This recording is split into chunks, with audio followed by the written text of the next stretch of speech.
Hey there, it's Alwyn, better known as the voice behind Averin, with a word from our sponsor. This session brought to you in part by Fiverr, the best place to find freelance services for your business. Whether you're in the market for commissioned art, or even script writing, which I probably should have utilized prior to recording this so I didn't have to do it 6 times, you can find on Fiverr. It's a whole world of freelance available right at your fingertips, with options for every budget. Find high-quality services at every price point, no hourly rates, and just project-based pricing.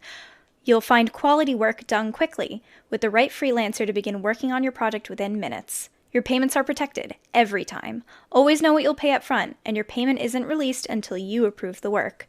And know that Fiverr has your back with 24/7 support.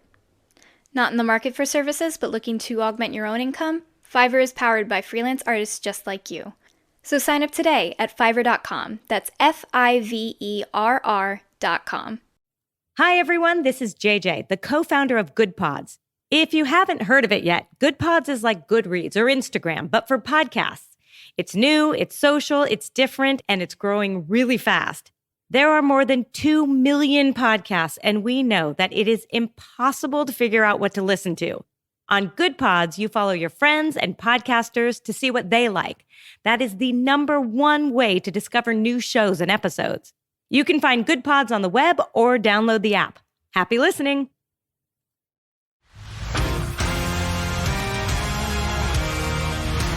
Welcome to the world of Saluna.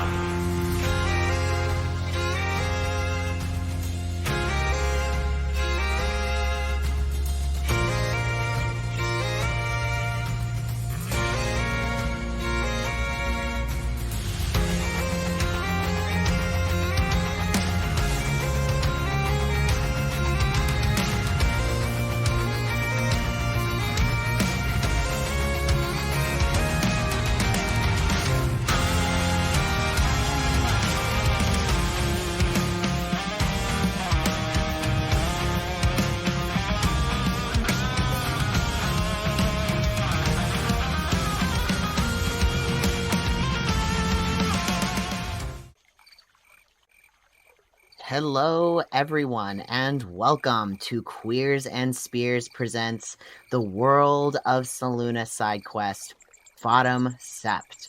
I am your modest game master, CJ, and today we jump back into the quest of the Sacred Seven. Last we left our adventurers. They had come into a small creekside town called Cap Creek, where the town was filled with overgrown mushrooms, large vines and flowers, and a mystery to unsolve. After a quick dinner and catch up with Thorpe, the head ranger of the town, the heroes quickly discovered what was wrong with what was seemingly going wrong in the town or possibly beyond, as they all got sick on their meal, save for a couple of adventurers. They did a quick little investigating and found a bit of diseased portions of not only meat that was in the back of the kitchen, as well as finding pieces of this disease on live creatures and critters as well in the town. Everybody kind of sat on all of this information, hopeful to find more as they journey on the next day. And that is where we find ourselves now. Five little bugs flying around the room, buzzing around your ears, annoying you and waking you up, just in all the wrong ways after a nice restful sleep, as they just kind of fly by your ear right as you're like trying to go in and out of that deep morning sleep where you're like, just 5 more minutes, I'm so cozy. And the buzzing of the flies just kind of flying around, and you can kind of feel them going right across your face, oh so close. And finally you succumb to this bug infested creek, and you all wake up in your mushroom accommodation that was given to you by Thorpe. What do you feel like you would all be doing early in the morning as you all wake up. Let's go down the line. We'll start with Monday's child. R, what do you think you would be doing in the mornings? I feel like R would be it wasn't a restful sleep because of the bugs and all that stuff. So I think he would have, after going in and out of sleep, just decided to not stick around the mushroom and head outside and maybe practice a couple of notes on his instrument. You just kind of pluck away on your instrument, kind of playing along to the babbling of the creek. Probably overseeing, looking off on the distance kind of thing. Looking over the looking down, because we're up high, so I think he'll be looking down over the railing, seeing the swamp. Absolutely. You look at the land before you, you look all around you, see yourself just surrounded with thick, dense forest. As you succumb to the peacefulness of this rather early morning for you. How about Tuesday's child? I think Oriana would probably be a little too excited to be sleeping, especially after the venture she found herself on just a few hours before waking. So I think she would probably be up early, already packed. And I think she would immediately probably go to, I don't know how big the balcony is, but she wouldn't want to disturb anyone else who had ventured out there. But she would probably go to a little corner and begin scribbling notes, trying to recall everything she talked with. Was it Susie she spoke with? It's been a little bit. Yeah, she would sit and try to recall everything she spoke with Susie and just jot down every note that she could about the things that she saw and what they talked about and how she could make these improvements. And I do think in the midst of that, she does kind of, maybe it's the sound of the birds in the morning, or maybe it's the sound of the bugs, but she kind of pauses for a moment in the midst of it all and kind of takes it in. And while she's more trained classically and has not really ventured into doing her own lyrics when it comes to music, I think maybe a morning in Cap Creek kind of inspires a little bit of poetry. Absolutely. As you're sitting out and enjoying the early morning sunrises, hearing the bugs and the frogs and everything, the babbling creek nearby, and kind of enjoying the ambiance, hearing R kind of play in the nearby distance, play some music as well. Hearing the birds kind of waking up in the morning, you're hearing all types of chatter up in the trees around you. Just kind of enjoying the peacefulness of this moment, enjoying the now that's happening around you, that is all so new to Oriana as well. How about, Wednesday's child? What would you be doing so early in the morning? Sleeping. Fast asleep. I feel like Woe is the a person who bugs and little critters would not affect your sleep in any way, shape, or form. So Woe's fast asleep in the mushroom accommodation. If it makes you feel better, I've eaten at least a quarter of the mushroom house. There's a big gaping hole in the ceiling above your little bed. Just pieces of it, crumbs, are just kind of around your mattress, around this little nest you've created on top of your bed of comfortability, with little pieces of mushroom just scattered about. As you soak in every moment of sleeping and rest and this coziness of being out in a brand new forest. Click Clack, what would you be doing early in the morning? So, Click Clack would be very upset about being woken up from the dream that he was having. So Click-Clack eats the bugs that woke him up and then tries to go back to sleep to go back to that dream. Give me a acrobatics check. Give me a roll off. You be me. All right.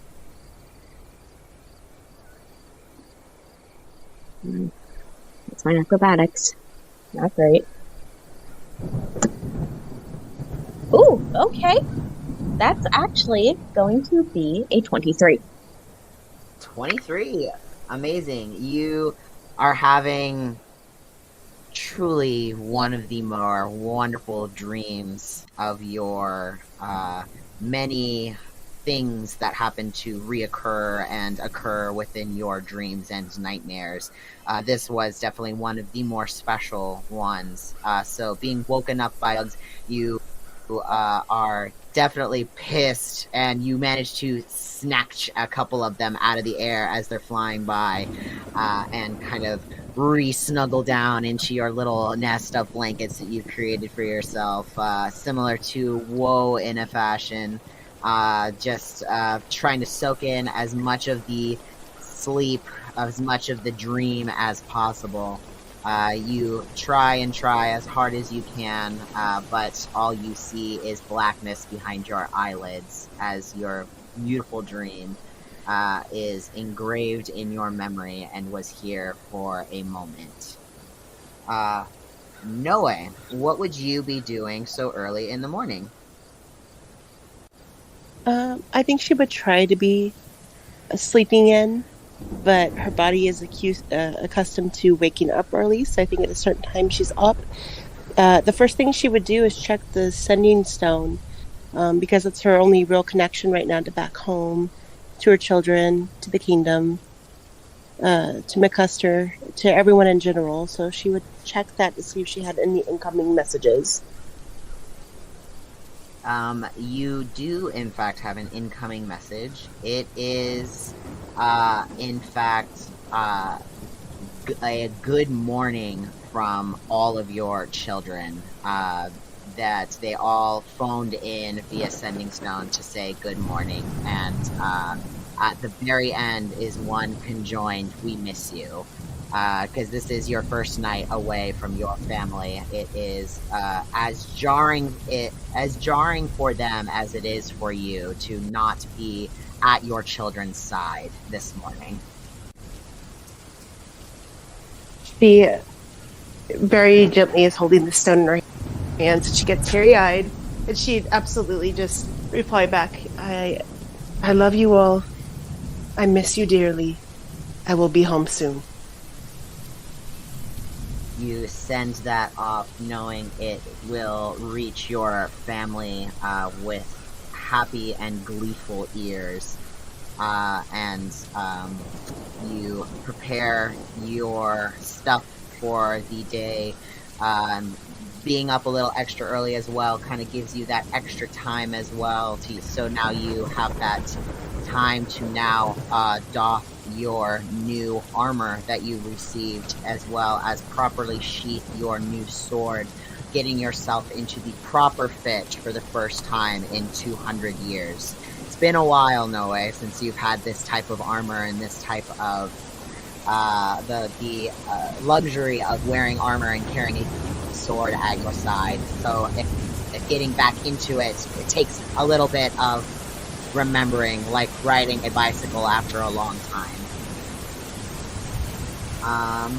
Encina, Saturday's child, what would you be doing early in the morning?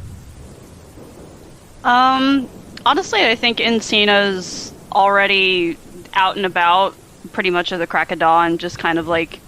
Honestly, I think Encina would have been checking out the, like, the little corral that was there that had, like, all the disease and stuff, like the critters and whatnot.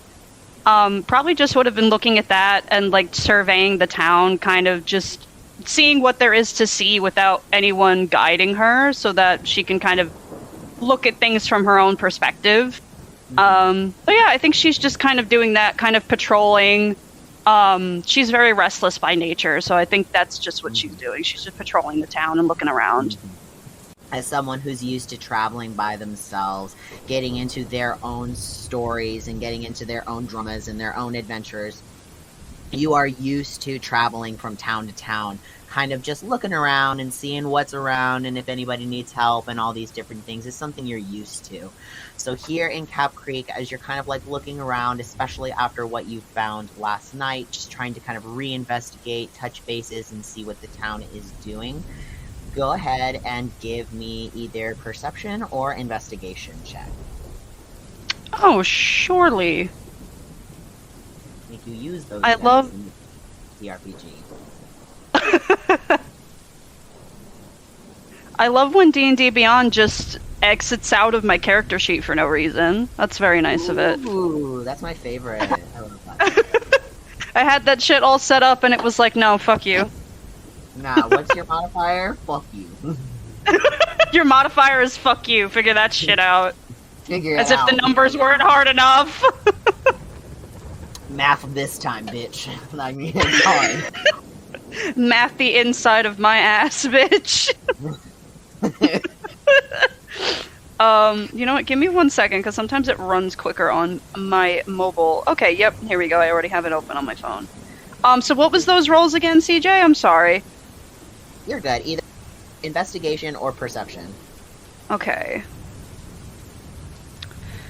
Please load, you massive cunt.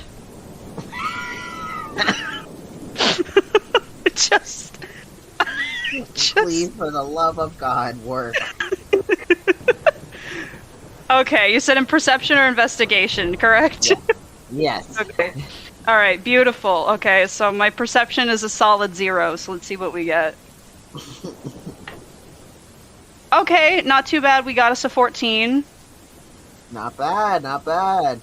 Alright, as you're kind of like looking around, you kind of know like where to look if you're like looking for trouble or looking for like things to get into. And you also kind of remember like your walk around yesterday. While it was closer to nighttime when you arrived and mostly explored during the night, you get to see the sun as it starts to kind of rise in this area. The sun continues to only barely peek through these canopies and alight the tree trunks with kind of this cascading light that just peppers down the tree trunks.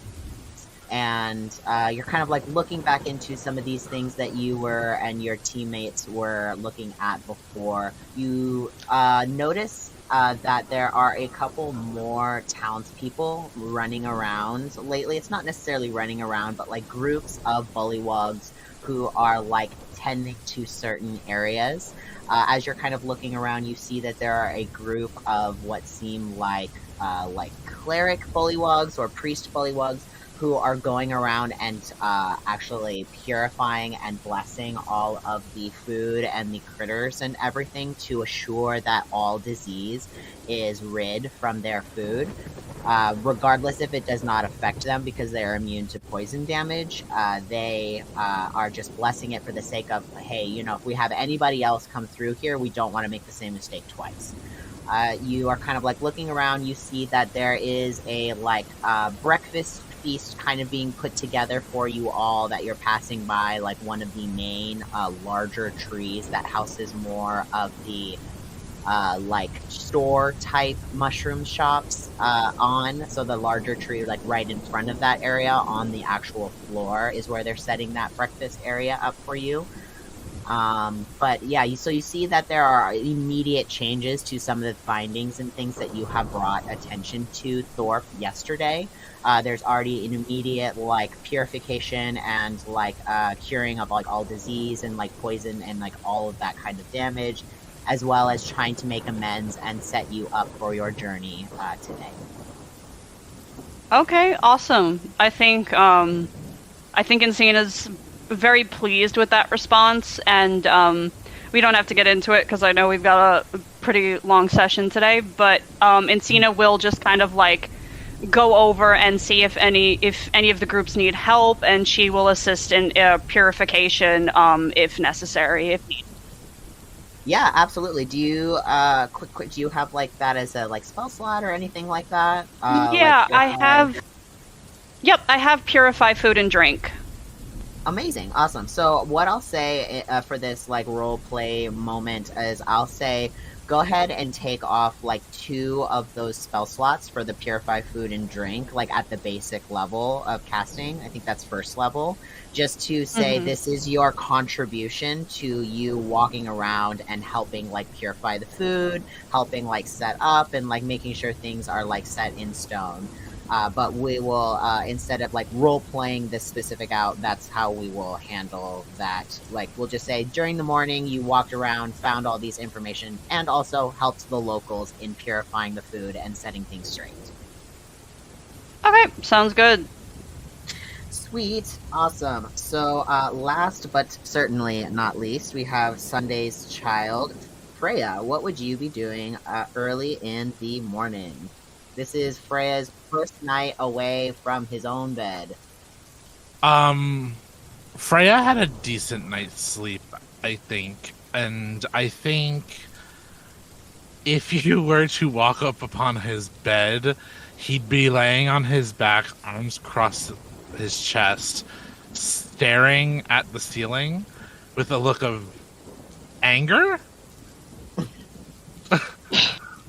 Yeah, Freya, you're a little bit more used to, we described like your room as having like beautiful vaulted ceilings with like air magically swirling around and creating this fresh, beautiful ocean breeze in your room at constant. This is a muggy crick bayou mushroom that you're sharing with your mom and 5 strangers. And part of the ceiling is missing because one of your friends or like new friends ate a piece of the ceiling out. And you just got woken up by flies from what was honestly a fairly spectacular dream. How'd those flies get in here? I think he's like annoyed with the situation of like where they're sleeping. Like he's used to the amount of people. He has a lot of siblings that are constantly running around the castle everywhere. I think he's angry because of the dream. I think he's angry because he's awake again.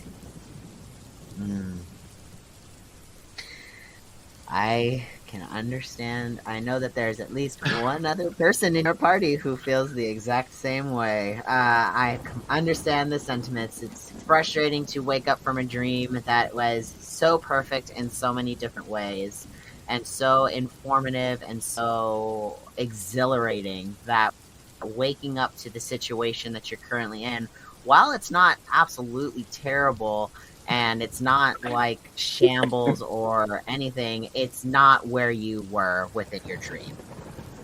Yeah, I think he's angry because he's confused by the dream. I don't think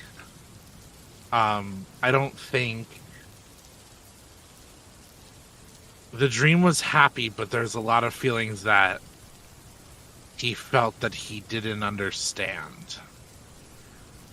And he's mad that there's things that he didn't understand. So it's kind of like that child getting mad when adults are like, you'll understand when you're older. And he's at a point where he's older, he should understand, but he doesn't. So it's frustrating. So I think he just kind of like goes from that laying down position to sitting up. Arms still crossed over his chest. And with like a little like grunt, he like gets up and like walks out of the mushroom. Well, honestly, how tall are the mushroom houses? Because his head might poke out of the hole depending on where the hole is. It's a very large mushroom, so you've got headroom up in here. So it's essentially like the walls themselves, like one story is like 10 feet tall.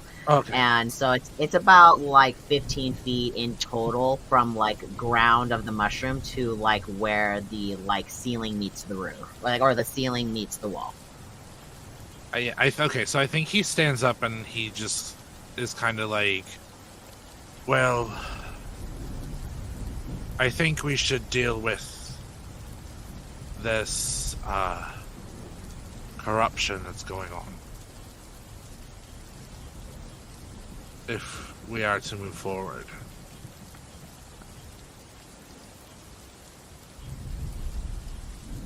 And, like,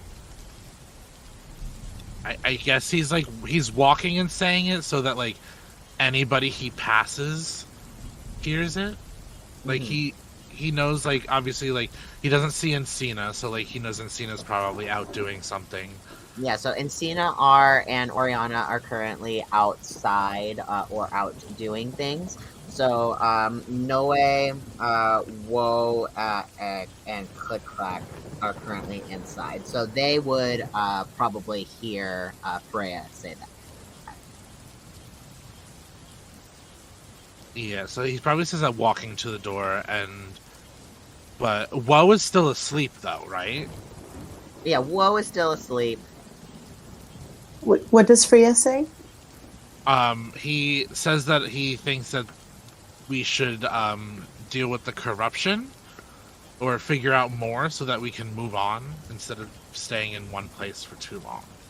And Noe hears him say that? Yeah. Okay. Then she'll speak up and be like, how do you propose we do that, Freya? I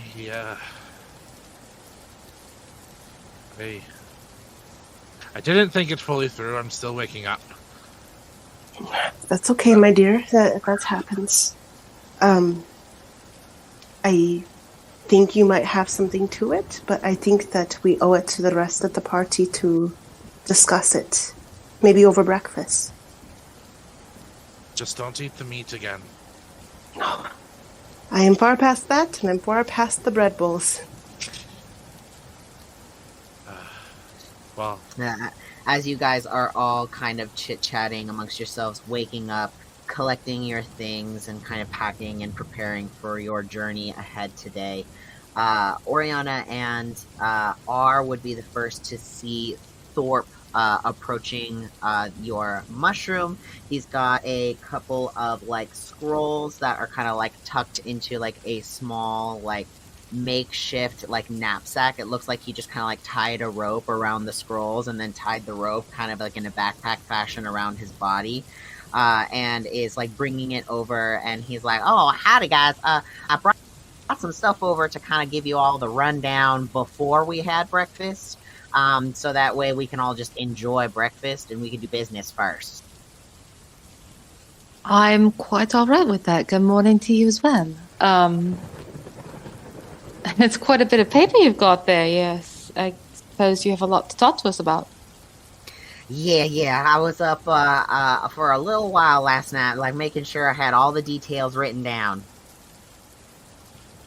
Well, I greatly appreciate that. Would you like me to gather the others? I'm not sure where Encina's gone off to, but...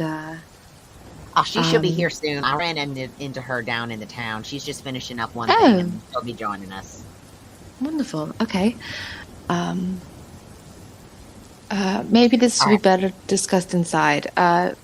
Should we head in? Yeah, let's do that.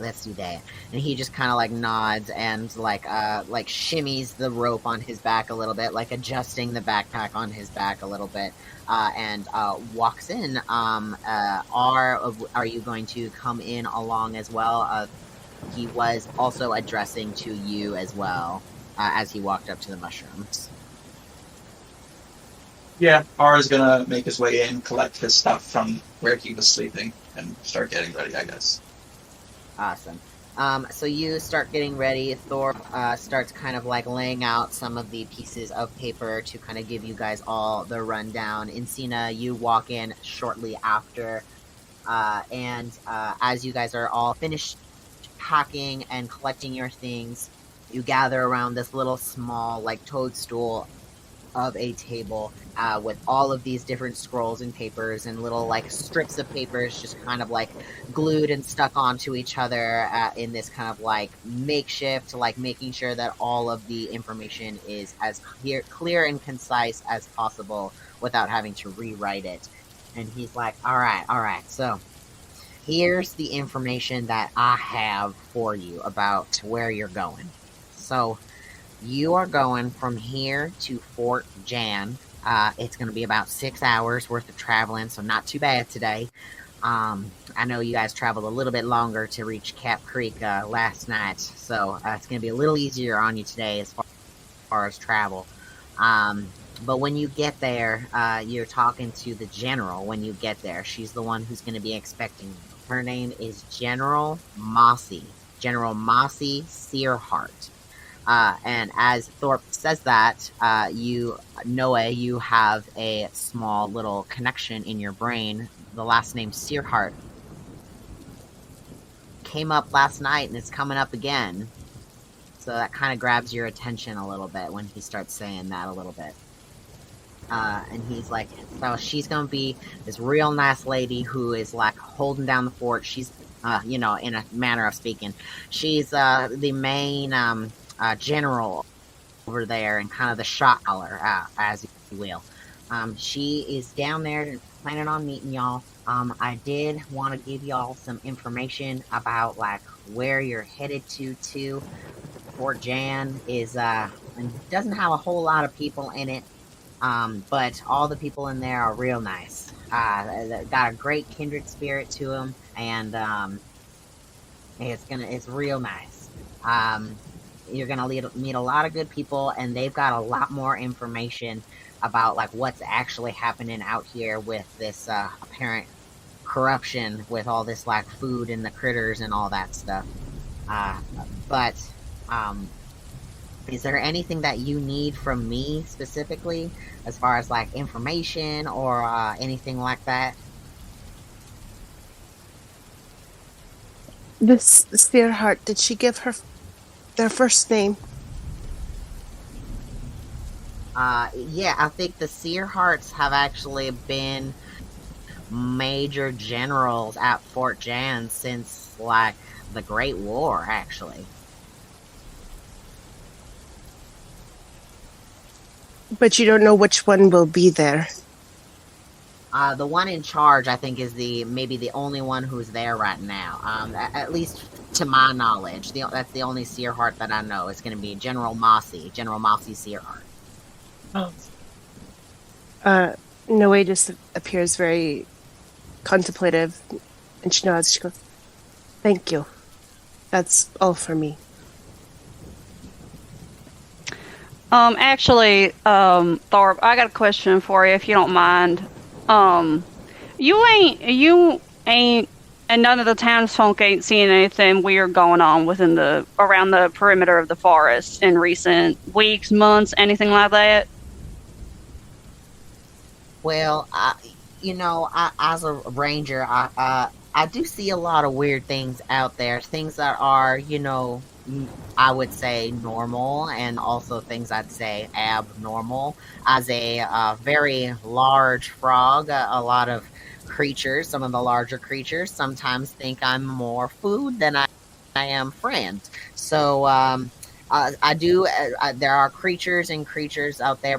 I've noticed that the creatures have gotten a lot more brave when it comes to their attacks over the last year or so. It's been more often and more violent. That's all we can we just kind of maybe attributed it to maybe the population is booming or something, or I don't really know exactly what it is. But now with this whole corruption thing, it could maybe be deeper than all this. That's actually very good information. That and obviously the puzzle is still very vague, but that definitely does help put some more pieces of the puzzle together. Thank you, Thorpe. I appreciate it. Absolutely. There's, as far as the creatures go, to just put everything on the table. There's very large creatures out there that are very dangerous.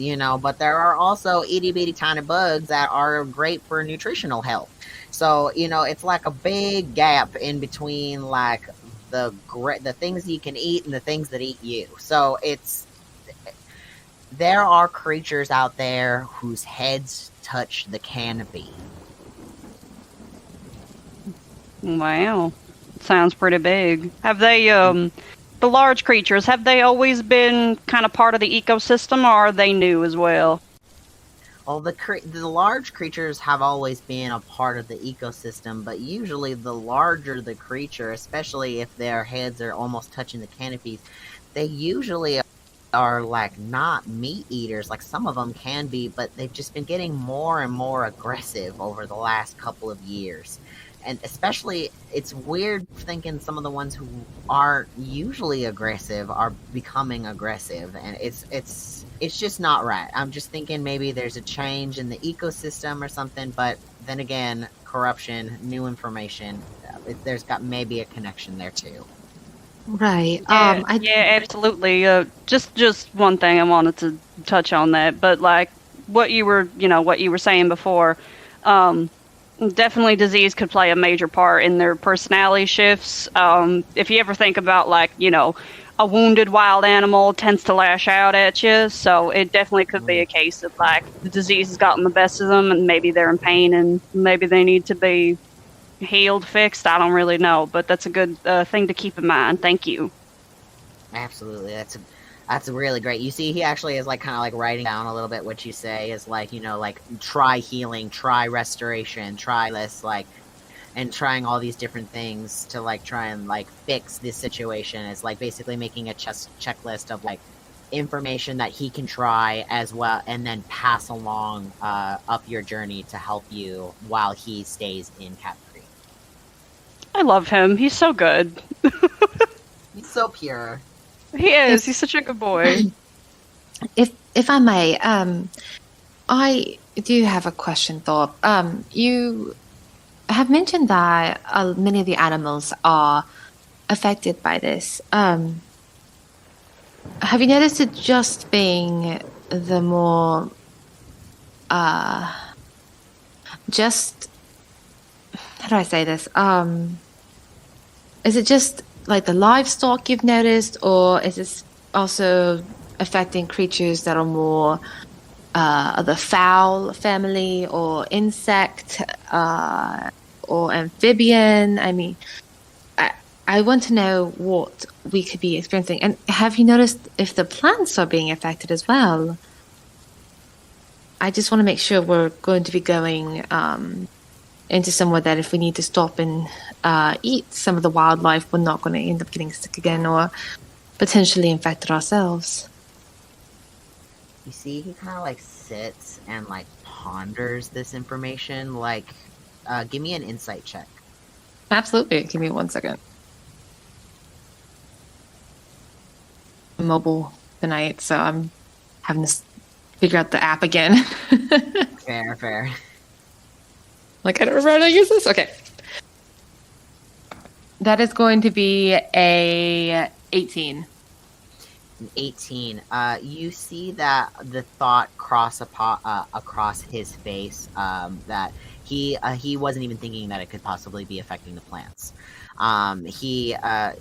This is also like new information. Like, he was living his happy daisy life among these like all these frogs and all these bullywugs who aren't affected by poison, and he's like just like living in his own little paradise essentially. Like, all of this stuff is like also new, and you've just broadened that to now like plants and more. So he thinks about it for a second. He's like, it's very possible.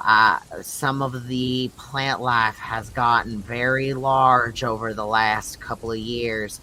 It's not just livestock we've noticed. It's the wildlife, like anything that flies or swims, or it can affect anything. We don't really know where it starts from. I mean, we just kind of figured out that all this stuff kind of is here to begin with, but if we can figure out a source, we'll definitely keep passing on as much information as possible. Possibly Fort Jan knows a little bit more about it. They're deep in the jungle, so they have to deal with wildlife all the time and have to deal with all this stuff, so they might have more information than we do, but I'm definitely going to continue to do my research while you guys continue your journey. And we greatly appreciate that. I'm sorry to give you such anxiety over this. I just want to make sure your people are safe, and anyone who passed through here is too. Now, anything we find, we will definitely send your way as well. We will ensure that. Yes. I appreciate it, and I really just want to help you guys out as much as possible because I'm truly just so sorry for what happened last night. It is beyond. It is the last thing I ever wanted to do. I just wanted to be hospitable to y'all and just make sure that your journey started off on the right foot. And I have y'all throwing up in my tavern within the first couple hours of y'all showing up, and I just feel like garbage. But we made sure. Go ahead. I'm just going to say, if that is the worst thing that we have to deal with in our journey, then by gods, we are having a great journey. Because that is nothing. If us getting sick is the worst of it, then it will be the easiest journey I've ever taken in my life. So you have nothing to apologize for. You couldn't have known. So it's okay. You don't have to apologize. At least I don't. The others may want an apology, but I know for me, you're fine. We greatly appreciate your hospitality of yours and your community. You have truly welcomed us better than I or anyone probably could have ever dreamed of. You see Thorpe beams and like looks at all of you, takes the time to kind of scan between all of you to kind of show his appreciation for the forgiveness that you all have shown him over his huge mistake. And he's like, well, I really appreciate it, guys. I there's nothing I can do to repay this forgiveness, and I really am just want to set things right and make sure you guys are stepping off on the right foot on your journey. So, if you guys have all the information you need, we had all of our clerics bless all of our food and make sure everything is nice and clean. There is no traces of any of the disease anywhere in any of the foods that we have prepared for y'all for your journey today. So if you guys are ready, let's get some breakfast. And y'all don't have to worry. And y'all don't have to worry. I did make sure I blessed the breakfast myself, so it's kosher. You can eat it. Sina, seal of approval. I like the sound of that. That's good to know. So we can have some proper. It's kosher. We can have some proper bread bowls today. Oh, wonderful! I'm starving. I'm gonna put down the piece of house I've been eating, and I'm gonna say.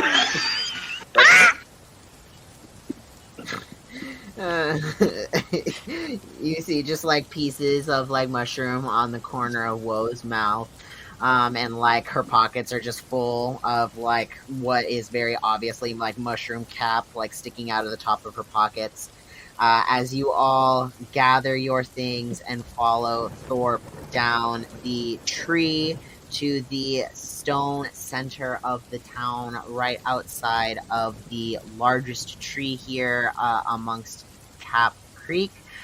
They have a large banquet table set up. You see that there are tons of attendants here, lots of townies coming here to have the opportunity to eat breakfast with the Sacred Seven. They're all here to ask you your names and touch your hair and get to know you and figure out where you're from, and are very interested in all of you as you all enjoy a very, very delicious meal. No constitution check. It is clean. It is kosher. It is fuck yeah, baby. You enjoy a beautiful breakfast meal that is filling. It is hearty. It is setting you on the right path for your journey today. Is there anything that you would like to touch on before leaving Cap Creek? I would like to sit next to Woe to ask her a question or two.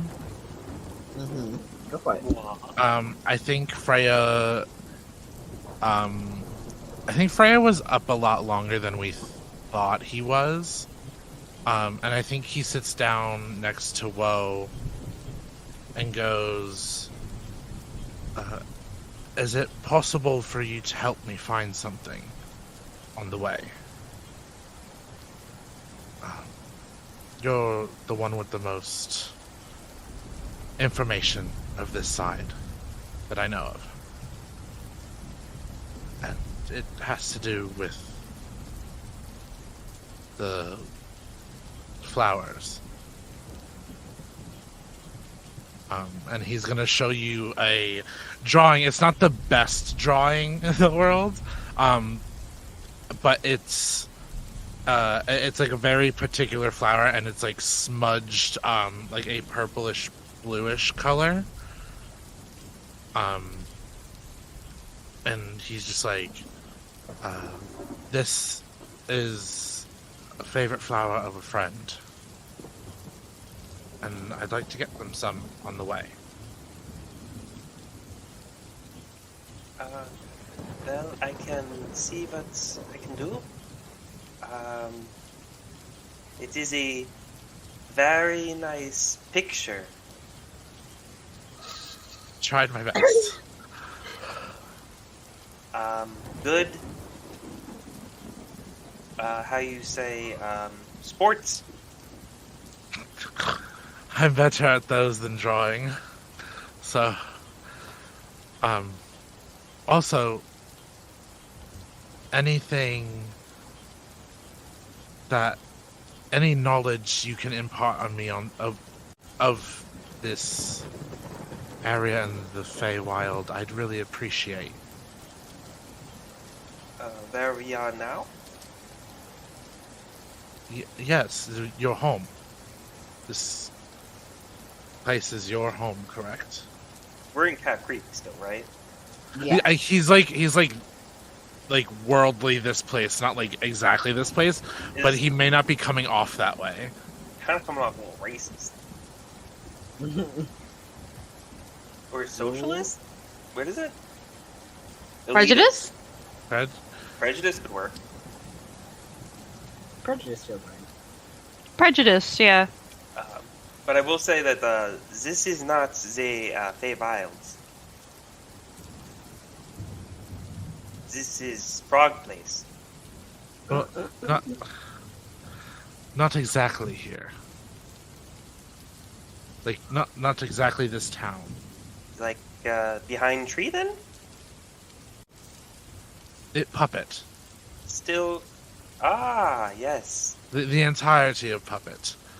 Not just one place.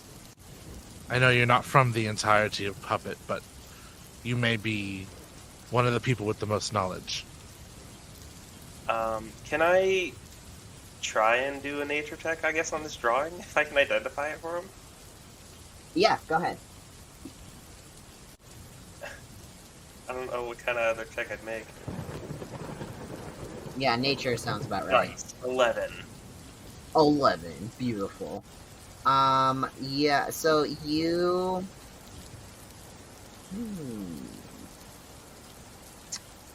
Campaign. Derek, will you text me the name of the flower? 'Cause I can't remember what I wrote down. I don't think we gave an exact name. I think it was just like a purplish blue flower. Yeah, so, it's... Can I name the flower? Yeah, go ahead. You can have Princess the... Secret. What was it? Princess what? Prince's Secret. Princess Secret. I love that. So it's this. So this is a wildflower that grows primarily in sun-shown pockets in Puppet specifically. Puppet is a little bit closer to the equator, so it's a little bit more humid. So the type of climate works well for this wildflower. It's kind of got these bell-shaped flowers that hang off of the stem.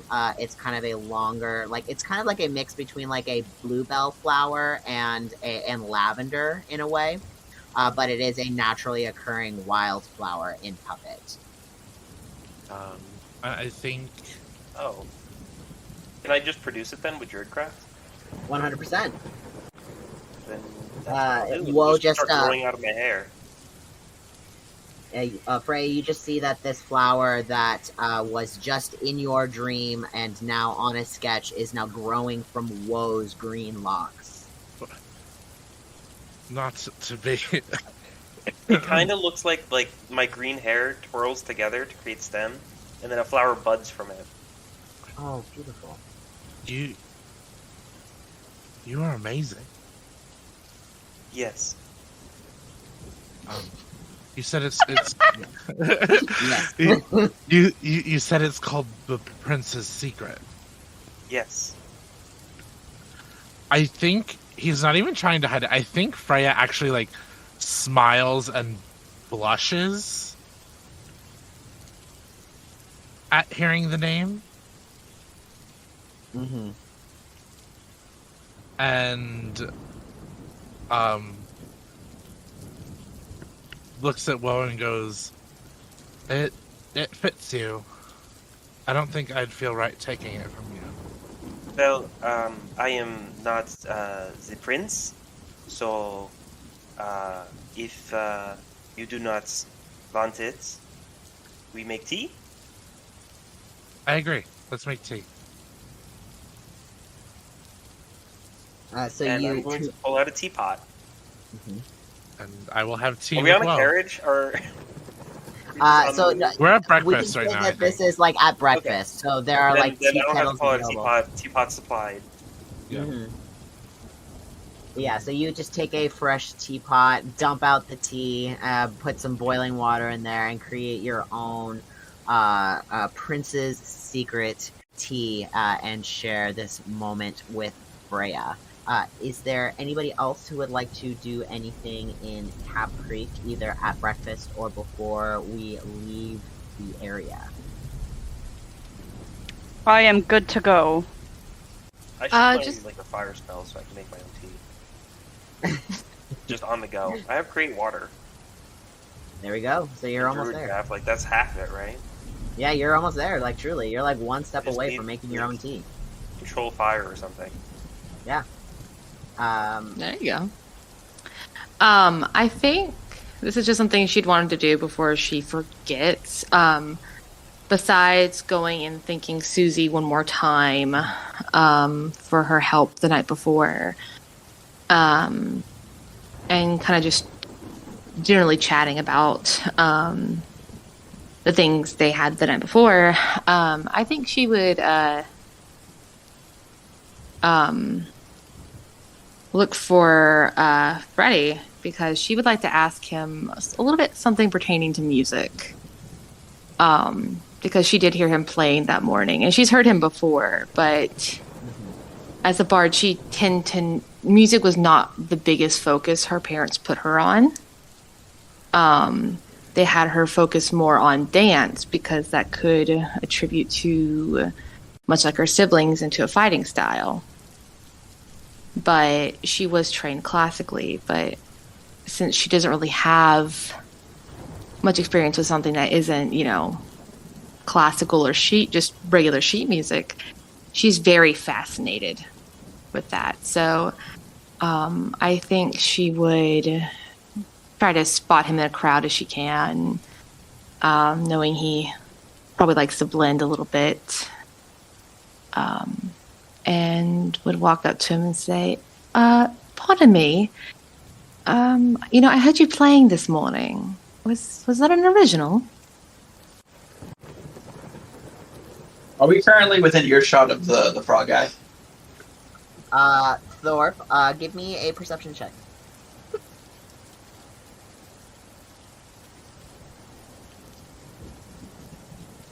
Okay, that's perception 23. He is at the other end of the table, and surrounded by people who are talking his ear off, so he's not 100% paying attention to the words that are coming out of anybody's mouth.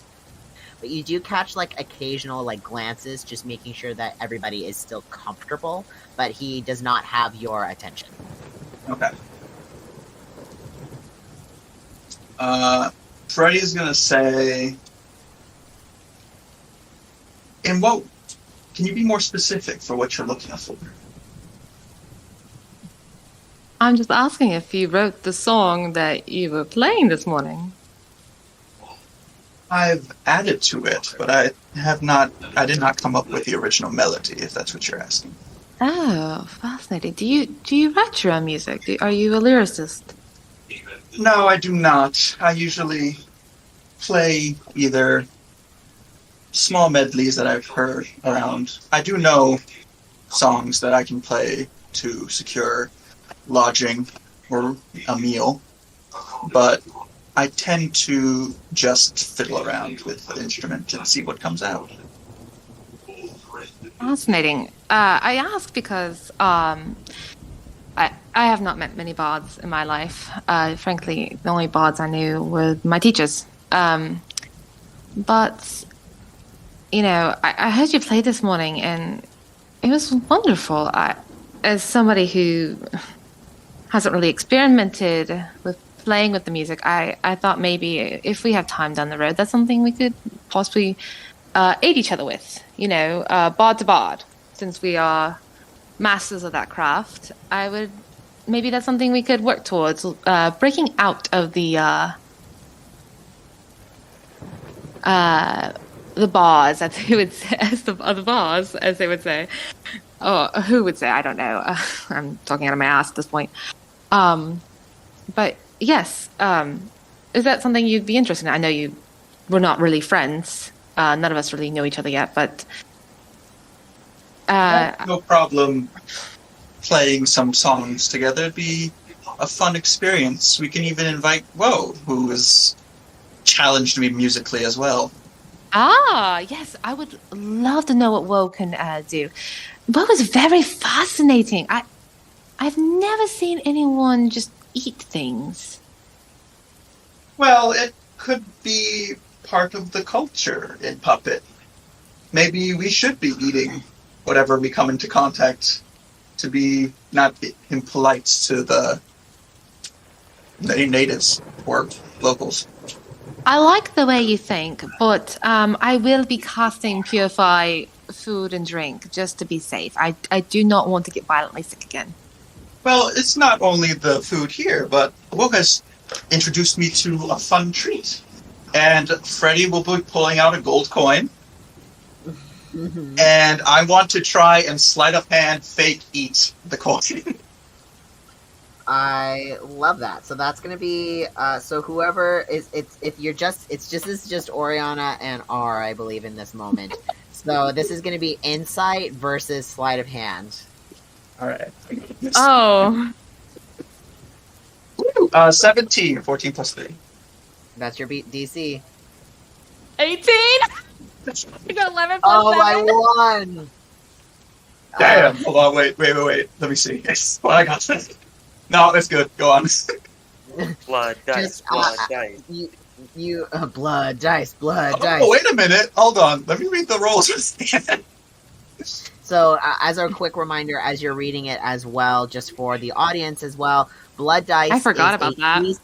is a D6 that any of our players can take at any time to add to their ability checks, attack rolls.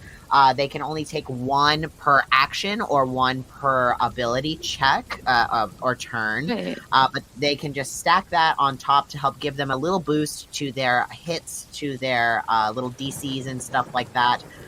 But for every blood dice that they take, and they only take one at a time, I also put one in my stack that I can use whenever I want. Oh, CJ, I forgot I have the item I took from the vault, which gives me a +1 to ability check. So that would actually be a 19. Oh, okay. So we got a 19 now. Yeah, I forgot I have that. I forgot I have a very cool item that helps me greatly. Are you guys within 10 feet of me? Yeah, he has +1 to both of us. Wouldn't that cancel out? If you're within 10 feet of me, you both get a +1. I love that it's just like ranking the numbers up, but does nothing. I mean, if you want to blood dice it, I have a... No, it's a coin. I'm not going to blood dice a coin.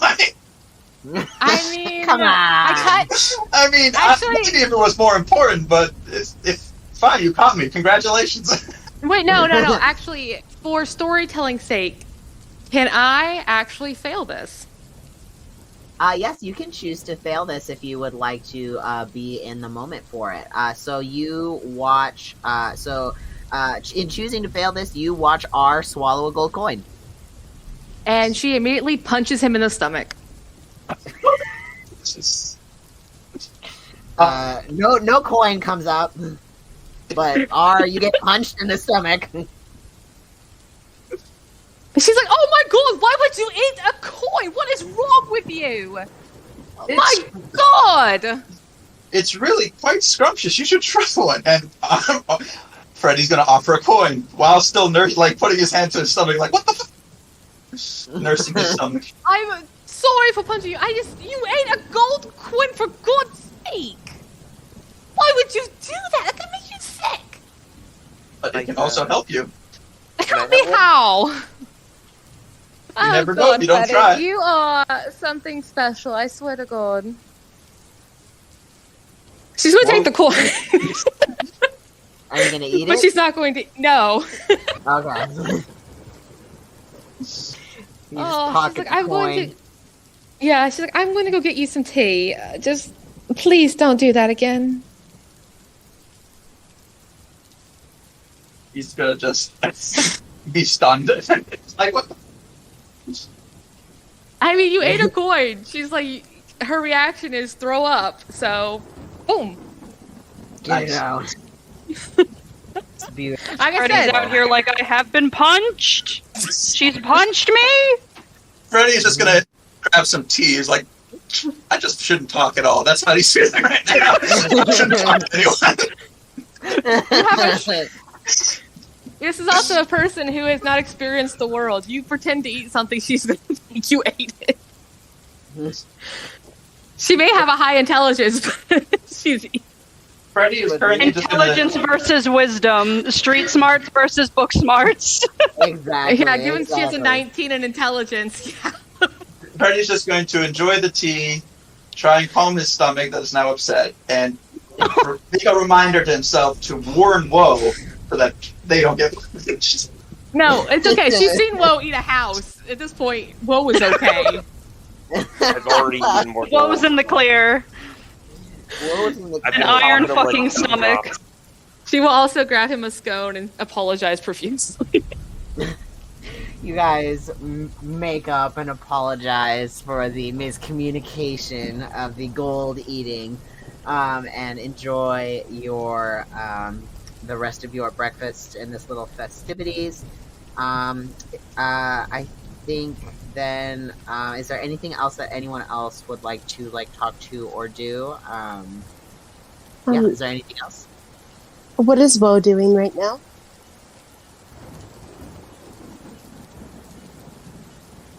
What is Woe doing? Eating gold coins. Eating gold coins? Okay. Is no one near this? I think also having tea with Freya. Sorry, go ahead. I think Woe is also still having tea with Freya. Oh, yes. Okay. I'm dipping the gold in the tea and eating them like biscuits. Okay. Very Where's crunchy Noe? Is she near? Is she near this? Yeah, Noe is at the table. I believe that she is. I've subtracted 10 coins. Noe's just watching this young girl pile gold coins like they're little snacks, and she's very concerned. And she just, sweetheart, are you okay?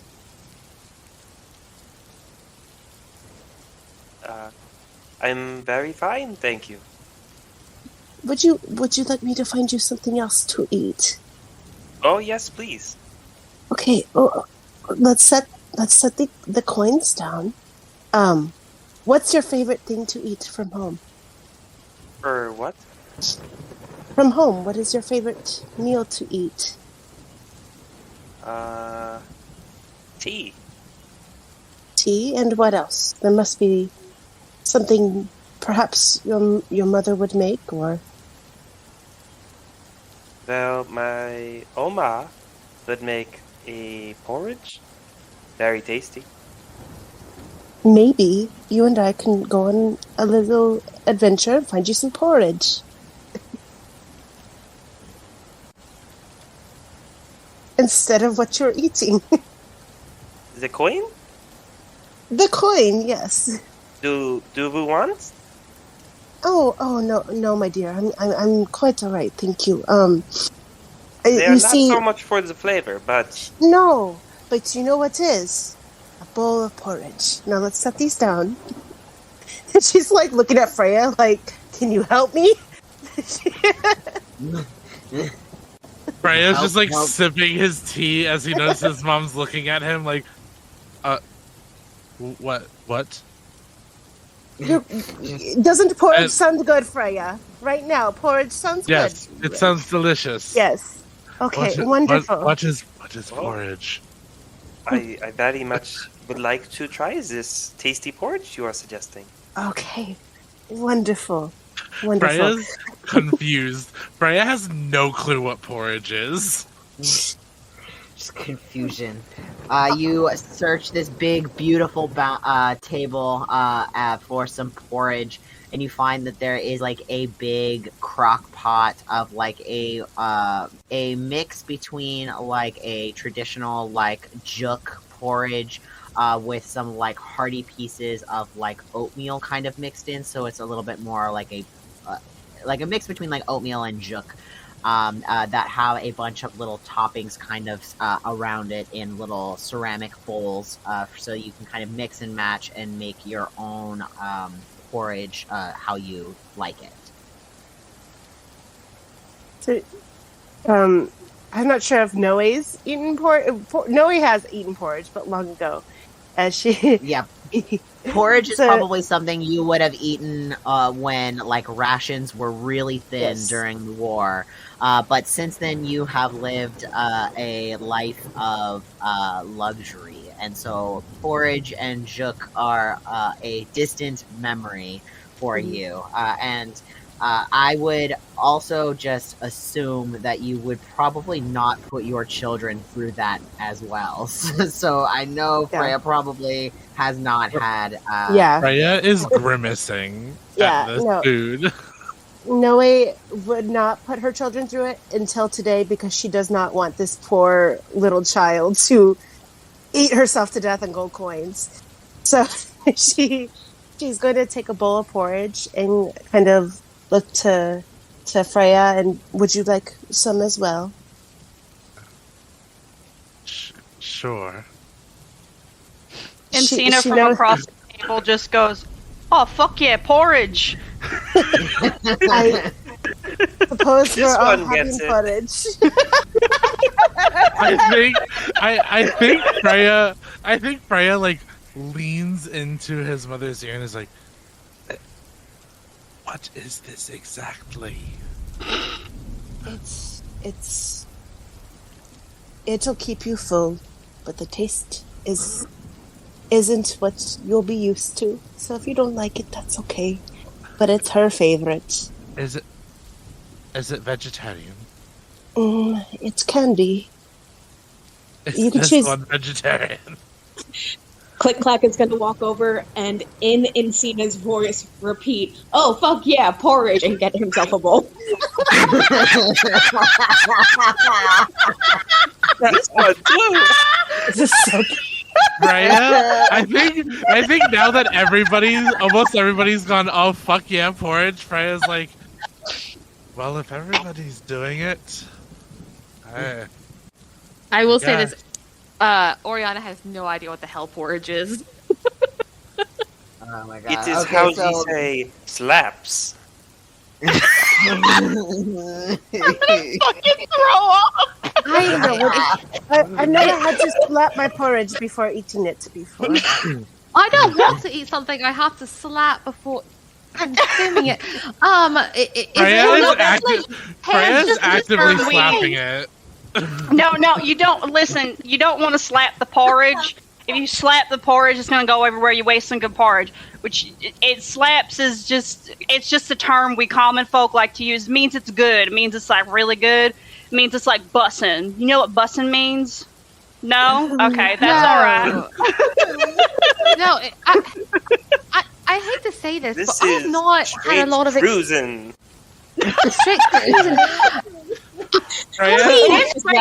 Absolutely. I'll be honest.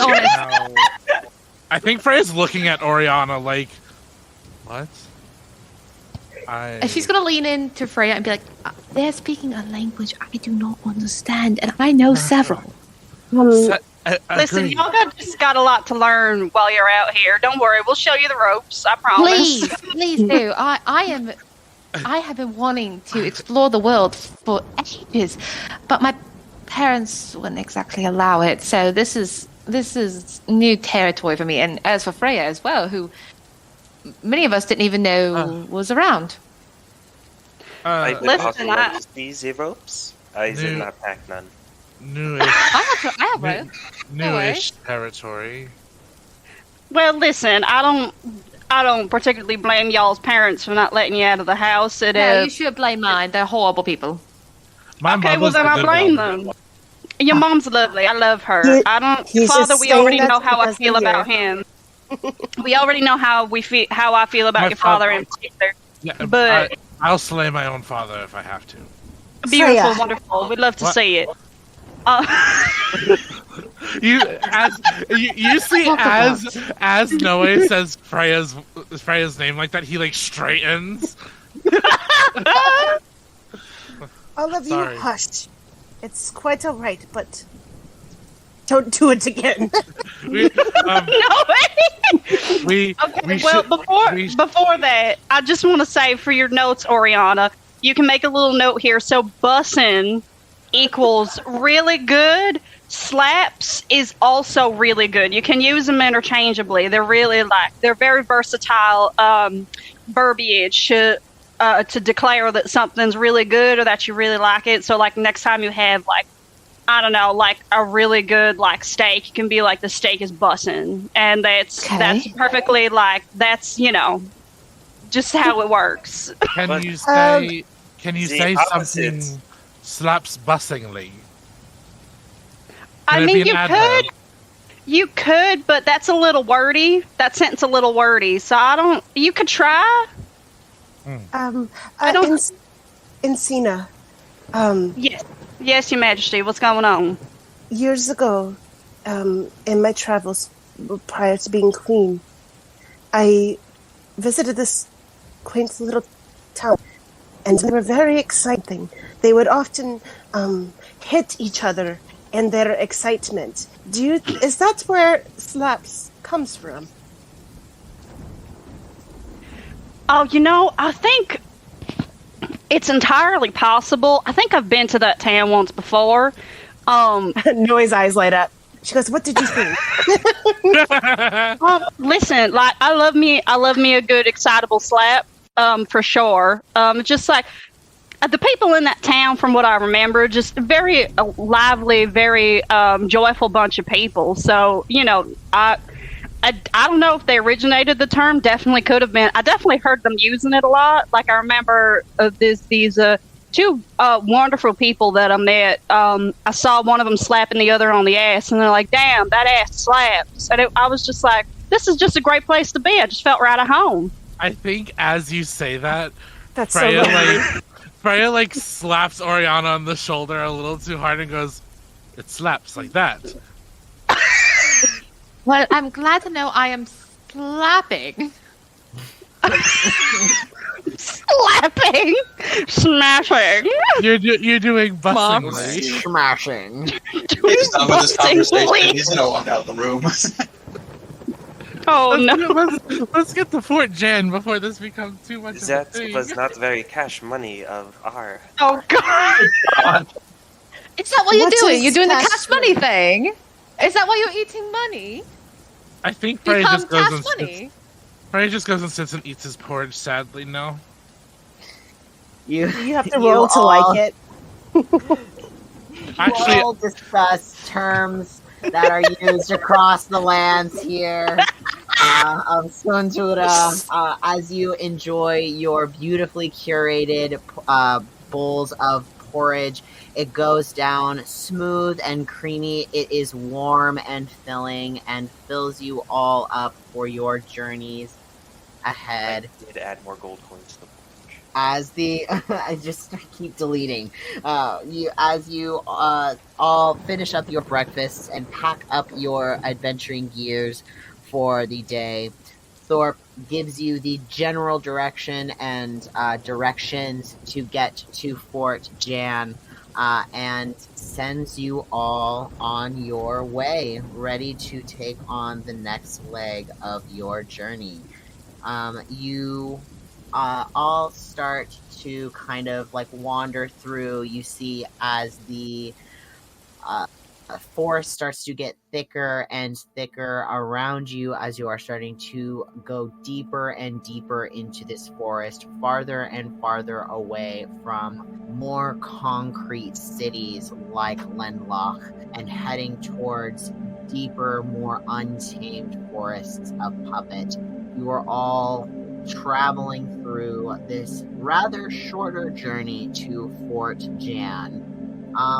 Who would like to lead the party on this trek? It is going to be split up into 2 survival checks. So whoever would like to lead can roll the survival check.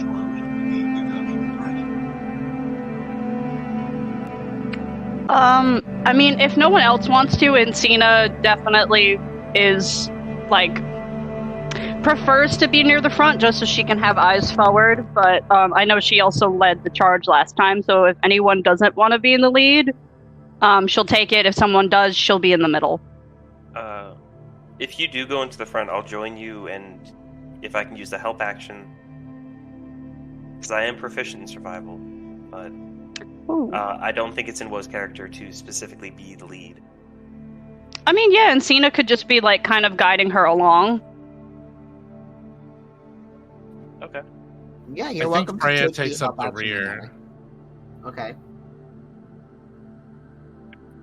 So Woe will roll the survival check then, or at least the first one, with the help of Encina is guiding like path and reminding Woe of the like steps along the way that Thorpe had described to you all. So you can go ahead and roll with advantage, Woe. What is that? Okay. It is 17. Woo! 17. Great check. So you are all kind of walking through. You see as the vines become thicker and thicker that are wrapping around the trees, the plant life and all of the large flora that is growing on the sides of these trees and up all the way to the canopy are growing larger and larger. You see little bugs kind of skittering around, and like you see little like bushes move with like creatures moving in and around them, but you are able to successfully get through the first part of the trip with no incident. If you would like to be the lead for the second half of the journey, you're welcome to. Or if anyone else would like to take the lead, you are also welcome to switch it up. I don't know if she would take the lead, but I know Oriana would probably move closer to the front just because she's really fascinated by this new world she's getting to explore. So I think she would be up there just kind of surveying and taking the plant life, maybe running a little too far ahead and investigating these plants that she's seeing and just kind of taking notes and enjoying this new adventure. Absolutely. So before actually, that's a great thought, is before we make that second survival check, I'll allow everyone to go ahead and make either a perception or investigation check for some deeper details on the forest around you. Don't forget to add +1 because of my aura. Yes. 19, sir. Dirty 20 perception. Dirty 22. 22. That's gonna be a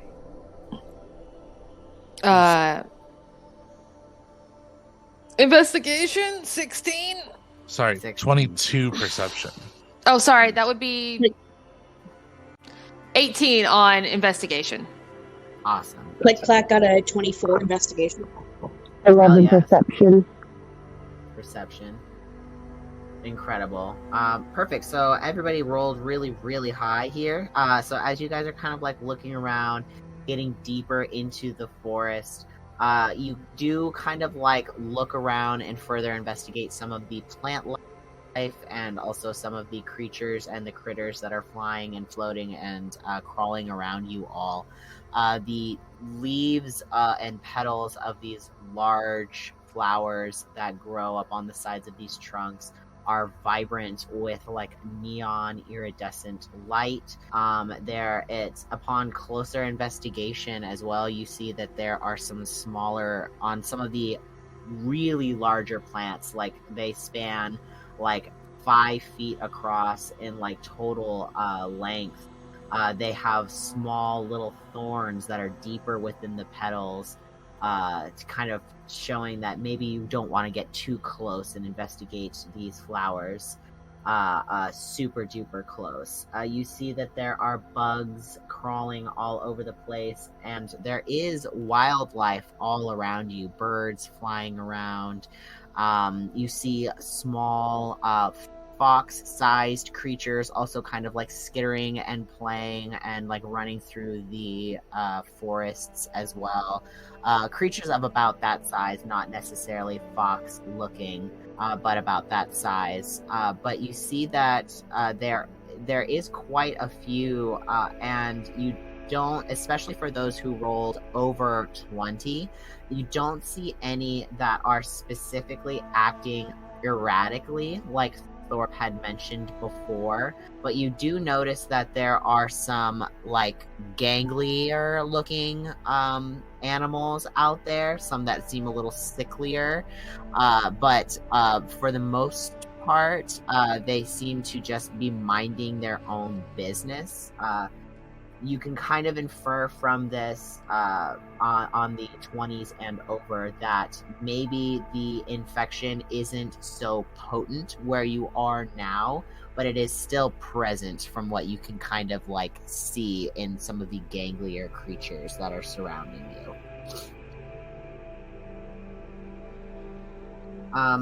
Let's go ahead and let's just have Woe once again make the survival check for the second half of the journey. We'll still do that with advantage because you're getting help from Oriana as well as Encina, and mostly the rest of the party, but mostly Encina and Oriana, who have kind of liked to push towards the front of this walking party, while Freya kind of protects from the back. 27. Jesus Christ. Alright, 27. That's sweet +1. That's sweet +1. 27. Wow. You, with the help of your newfound friends, you are able to easily navigate your time, navigate through these forests. You have kind of learned by now some of the cues and some of the keys of this forest. While you're used to your forest, you're used to the Fey forest, you're kind of like learned those traits, but the puppet forest, in a sense, is something that's a little bit newer and something that you're still kind of learning and adapting to. And just in this short period of time, with the help of your friends, you've been able to learn and grow and adapt to this new forest. And you see that it kind of like, you hear the whispers from like the trees, like reminding you that you need to take a left up here. You see that the wind kind of brushes through your hair, pushing you in the direction, leading the sense away from dangers and towards the right path, leading you to Fort Jan. And on a 27, which is near the DC, which is for impossible goals, you are able to shave off 30 minutes of this journey. So you arrive in 5.5 hours total as opposed to 6. Shortcuts. Shortcuts. Speedrunning strats. Exactly. So you approach, as you start to get closer and closer, the forest is thicker and thicker, but you start to see the pieces of stone walling in the distance. It doesn't stand very tall, at about maybe 2 stories in total, so about 20 feet. But as you start to get closer and closer, you can see just how decrepit it is. The walls are crumbly and half up. The four walls that would make the boxiness of this fort has pieces and chunks of it that have been taken over by the forest and by the nature that is surrounding it. Trees growing out of the tops of roofs, vines and flora growing up the sides of the wall, which is containing the stone itself and keeping it upright. There is a large hole in the very front where there would be a doorway, which is now just a large open archway with drapes that come in front that act as doors. You see a small light blue flag that waves from the tallest wall that stands. And you see coming from the other side of the curtain as they peek through, as you approach, you are noticed by some of the people who are standing up on the wall. You see a figure approach out of these curtains. She stands at about 5'6". She has a nice, darker caramel skin, this silvery gray afro with pieces of flowers and moss that grow from within, piercing green eyes, and this beautiful royal regale armor that sits beautifully on her strong, muscly shoulders.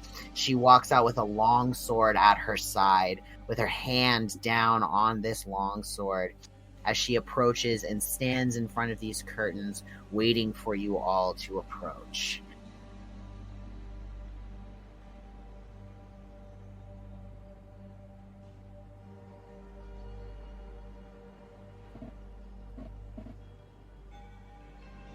I think Encina's gonna walk forward and kind of be like, "Well, hi there. We are the party that you were waiting for. I assume you had gotten word of us. We were told that you'd be waiting for us here." Ah, yes. You must be the prophesized ones. I am General Mossy Searheart. It's a pleasure to meet you all. It's a pleasure to house you here at this fort. Please, come on in. And she leads you in past these drapes, and you walk in to a large courtyard of a fort. There's no roof on this open part, but there is 4 walls that have pieces of tree and vines that grow in between. There is parts of the walls missing, but you can see as you immediately enter directly across, there is the largest part of the building, which stands at 2 stories, which seems to be fitted into some sort of living apartment kind of situation. They've kind of split it up and make it into housing for the people who live here at Fort Jan. You're looking around, you see maybe 80 or so people. It's not really a huge bustling city like Lenloch, like a lot of people are used to. It's even a lot smaller than some of the smaller towns that you would take jobs or hop between for some of our wandering heroes. You see that of the people that are kind of standing around and stuff like that, some of them are talking amongst each other. There is a large stone circle that's in the middle of this courtyard that seems to be kind of the gathering place where most people will just kind of stand and talk. There are some blacksmiths working off to your left-hand side immediately as you enter. And immediately to your right-hand side, you see that there is a makeshift tent sort of a makeshift medic tent that is set up immediately to the left, and you can all hear that there is noise coming from the medic tent, which means that there is probably at least a couple of people in there.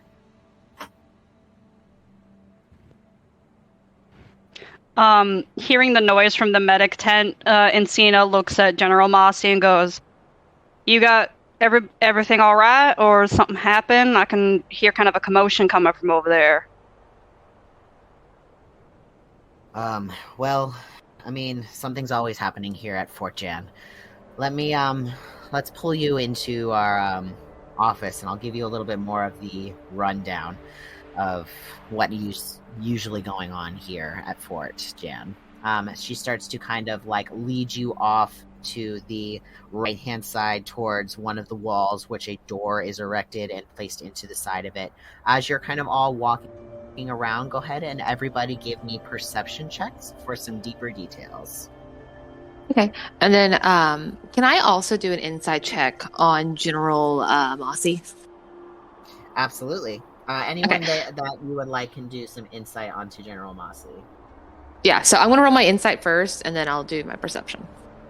Click Clack got a 5 perception. Can I run insight on R? Yes. Just on stack. I got an 18 perception. I can tell you now, stomach ache is definitely on there. 7 perception, but a 11 insight. I believe I got a 9 insight. And perception for Freddy. Encina got a 10 insight and an 8 perception. Oriana got a 18 on insight and a 14 on perception. Awesome. All I got good a- stuff. Wait, no, sorry. Hold on. 16 on perception. I forgot to add the modifiers. I got a 20 on perception and a 15 on insight of R. Beautiful. 15 on inside of R. What are you looking for in R specifically, Woe?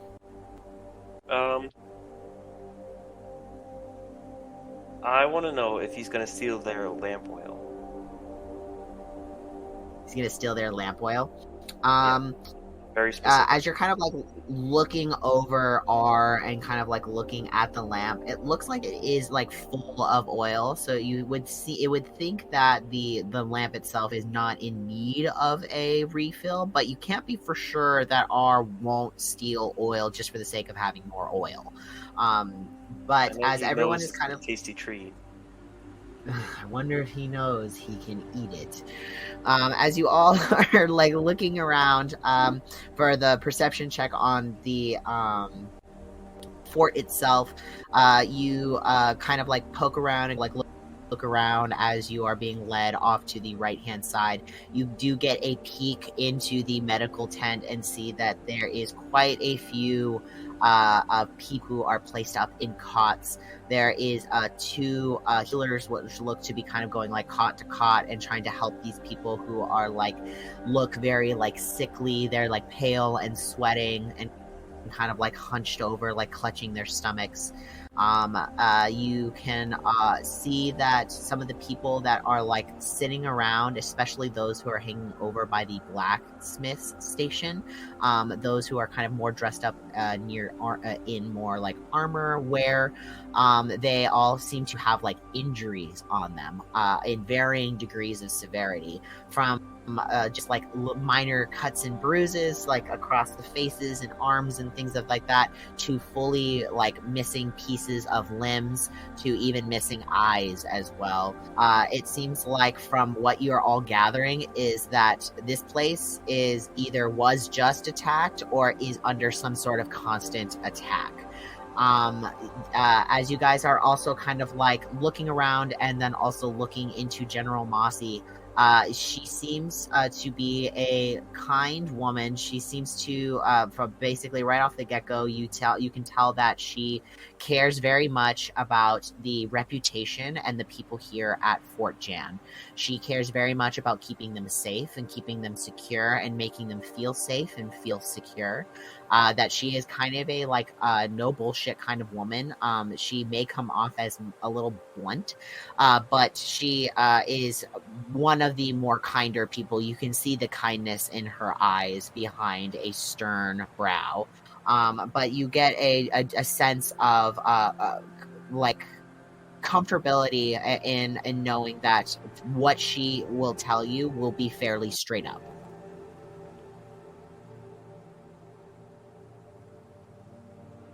So she kind of leads you off to the right hand side, takes you through a door, and leads you to this haphazard of an office.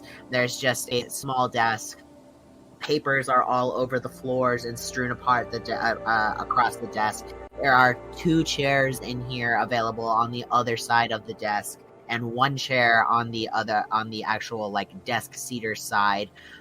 She kind of comes in, and instead of sitting in any of the chairs, she kind of leans up against the desk, kind of putting her back and her butt up against the desk, kind of like sitting out and like looking out at you all, just ready and willing to kind of chat about your journey so far and your journey ahead. So Noe is staring at her, not in a way that she's trying to be obvious, but she definitely is sneaking glances at her. Her eyes are kind of misty as she's looking at her like she's seeing an old friend, but she's never met this woman before. And she kind of clears her throat, and she it's a pleasure to meet you. I am Melanoe. It's a pleasure.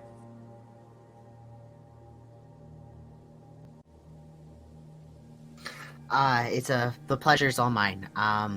It's a pleasure to have you here and house you for your journey. We believe that it is a very important journey that you all are on. Let's just start off with more formal introductions. My name is Mossy Searhart.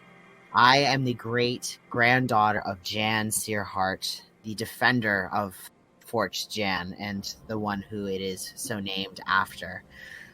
My family have been here since the Great War has ended. We have been raised here. We have defended these lands. My grandmother, my great-grandmother, my mother before me, we all defended this fort with our lives. And that's what we intend to do, and it's what we intend to continue to do. We continue to defend this fort from creatures, from people, from anything that seems to deem attack it.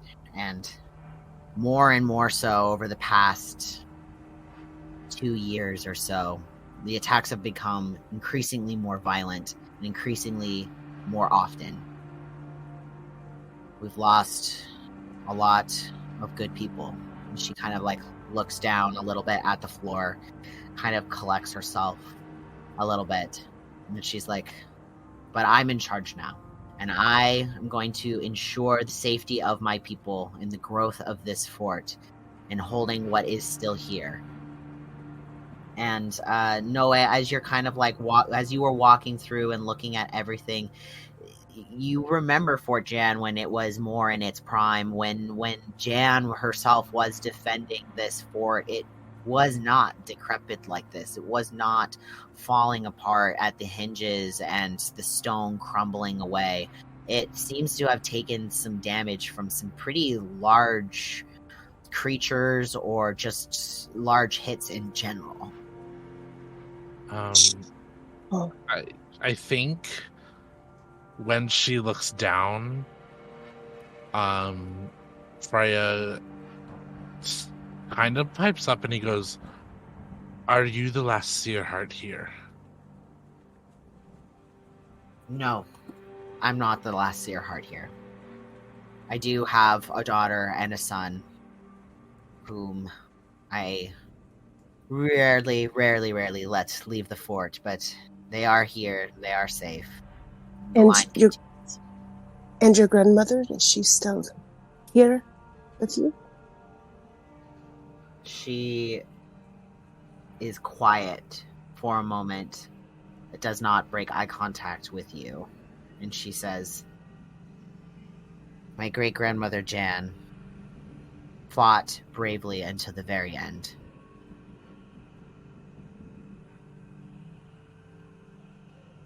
That seems likely.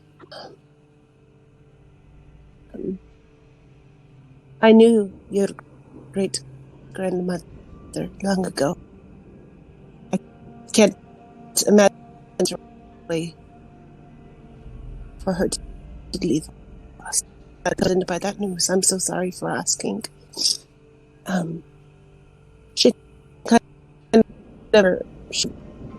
feels kind of off balance at that, though she kind of already suspected.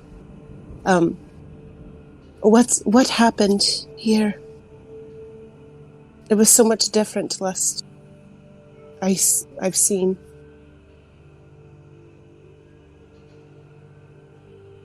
The fort held for 175 years. It held and held under the direction of my great-great-grandmother. We continued to hold this fort, but we noticed as time continued to pass, all of my ancestors noted the trees becoming larger, the plants becoming larger, the wildlife acting more erratic. And from the notes and things that I have written down from her, there's nothing too crazy, but in my experience now, from what I've seen, what I've experienced, the forest has only grown thicker and has destroyed parts of this beautiful keep. And the wilds have only grown more dangerous. We had an attack about 3 nights ago and lost a couple and have quite a few who are injured and very sick now. But we're doing everything we can to save as many as we can.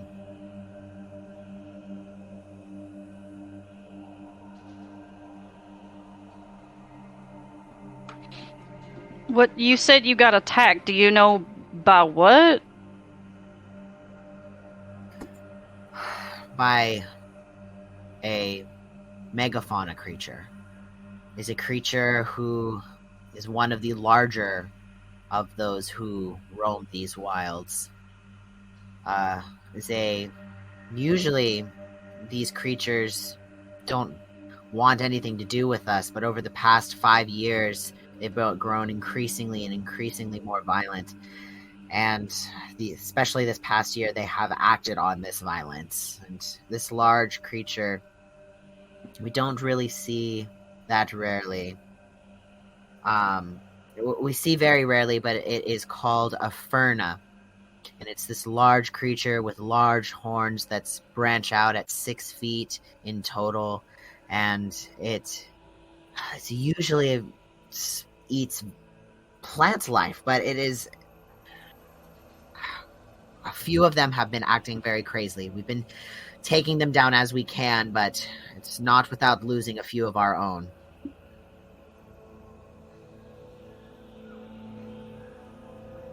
Gotcha. Yeah, I can't imagine that's easy. When the last time we came from Cap Creek, Thorpe said something pretty similar to what you were describing, that even the plant life has been changing and that the creatures in the forest are getting more aggressive. And I feel the consensus seems to be that it's got something to do with this corruption, this illness going around. So if you have any information that could expound on that, that would really help us. And, we'll do what we can here. It seems like your people could use some help. So, I'm willing to do what I can. As am I. There's not much that I can do. I'm not much of a healer, but I'm happy to aid any way I can. And if you don't mind me asking, General, Have you, and I'm sure you have, but have you reached out to any of the surrounding kingdoms or countries to see about getting some aid in all of this?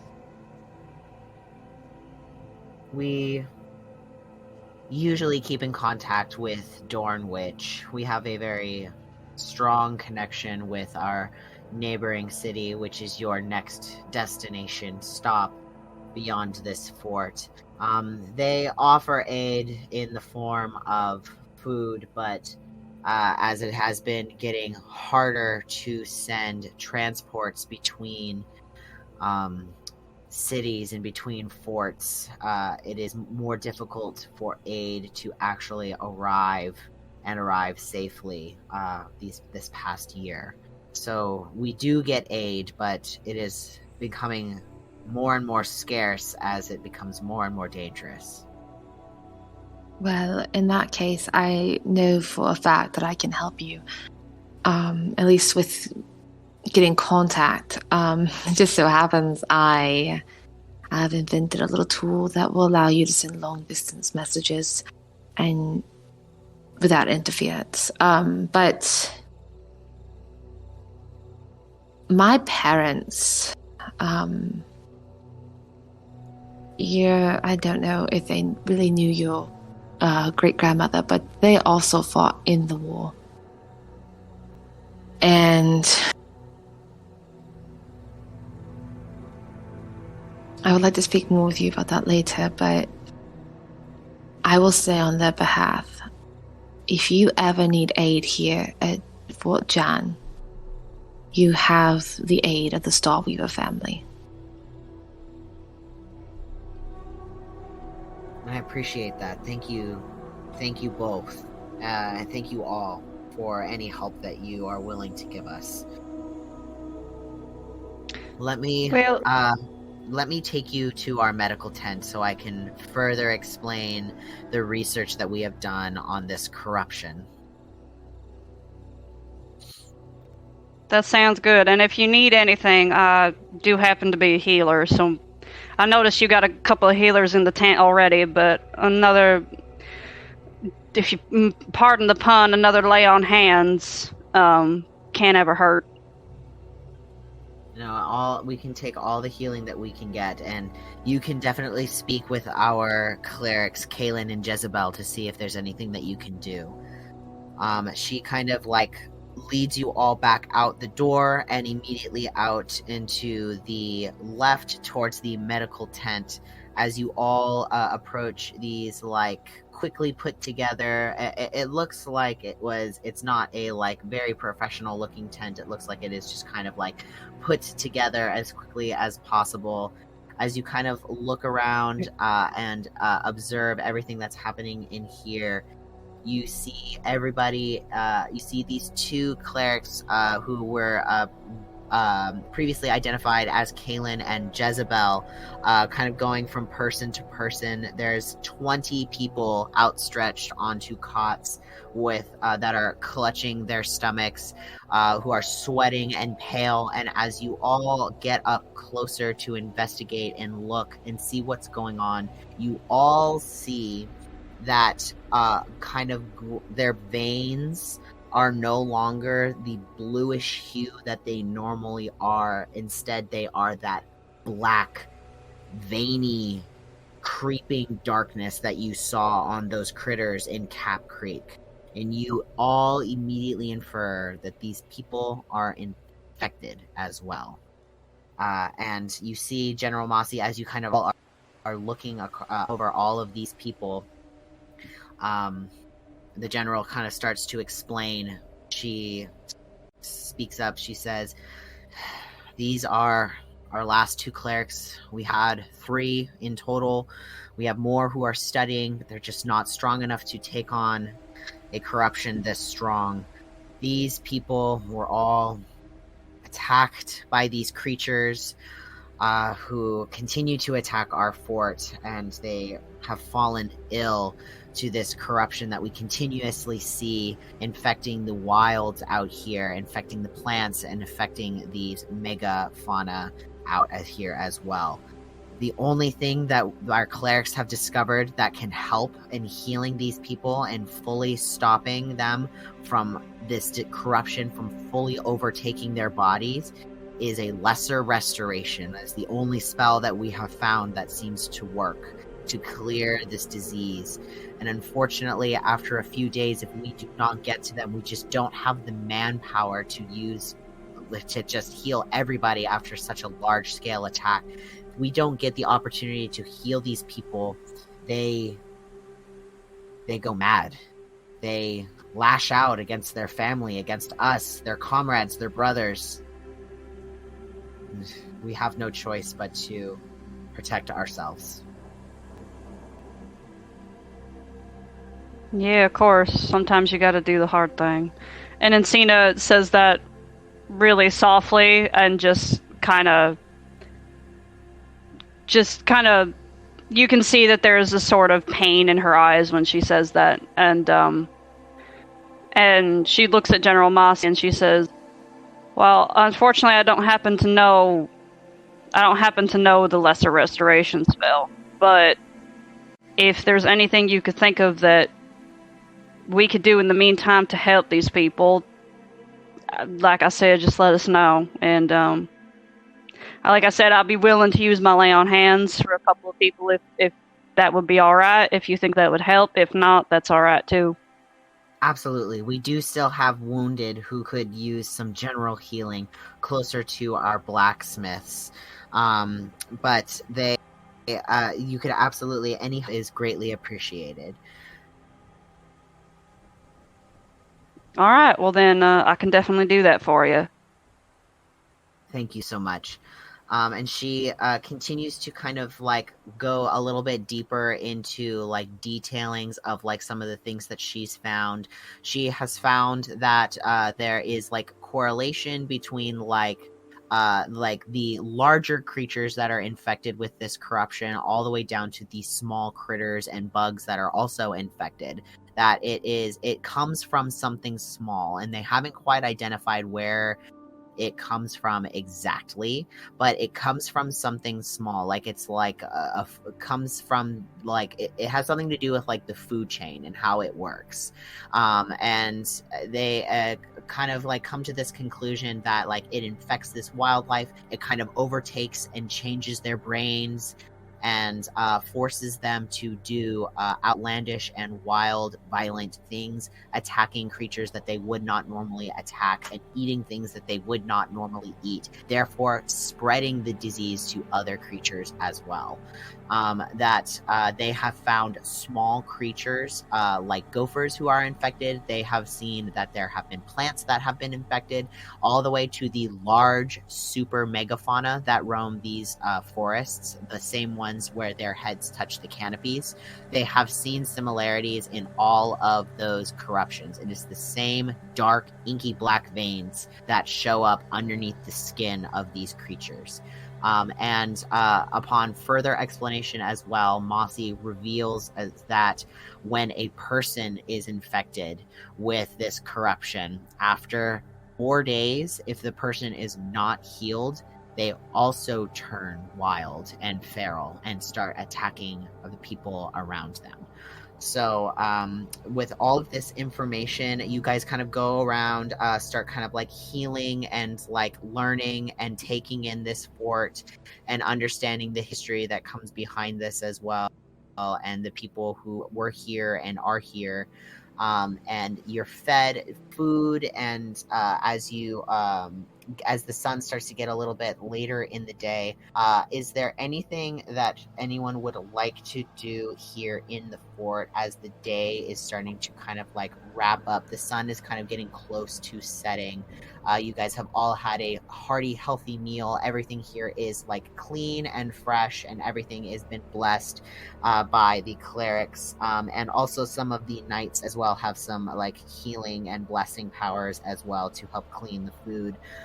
So everything here is clean and fresh. Is there anything that anyone would like to do as the sun starts to kind of get lower in the sky? Can I pull my mom to the side real quick? Absolutely. I would like to talk to Noe real quick. Always. I just wanted to ask, does it count as a short rest so I can get my spell slots back? Yes, so this can be a short rest for everybody. Cool. I think Freya looks at, like, Freya pulls Noe, like, off to the side to where, like, no one can really hear them. And he's going to go, Mom, you have a sending stone, correct? Felix gave it to you? I gave it to Felix, but that's correct. Oh. Can you send word to Felix to send some of our clerics here and some of our fighters here to aid in whatever this is? She's silent for a moment, and you can almost see like a sense of like respect in her eyes for him coming up with that idea. She nods. She goes, I think that would be a wonderful idea. I think that they need all the help that they can get right now, and if we can be of any help to them, then we should do it. Just give me a few moments, and I'll send the message out. Okay, and well, I made the promise to make the world a better place on the bridge, leaving to all of our friends, and I plan to keep it. I have no doubt about that, Freya. I never have. And she reaches out and she kind of pats his cheek a little bit, and she pinches it a little bit. She smiles. You see, he also he kind of plays with the pendant of Kaivalya on his necklace. Oh. And looks at you and is like, well, I know I didn't get to meet her, but I'm sure he kept her safe wherever she is and wherever he was taking her. You know, Freya, I wish you would have gotten to meet her.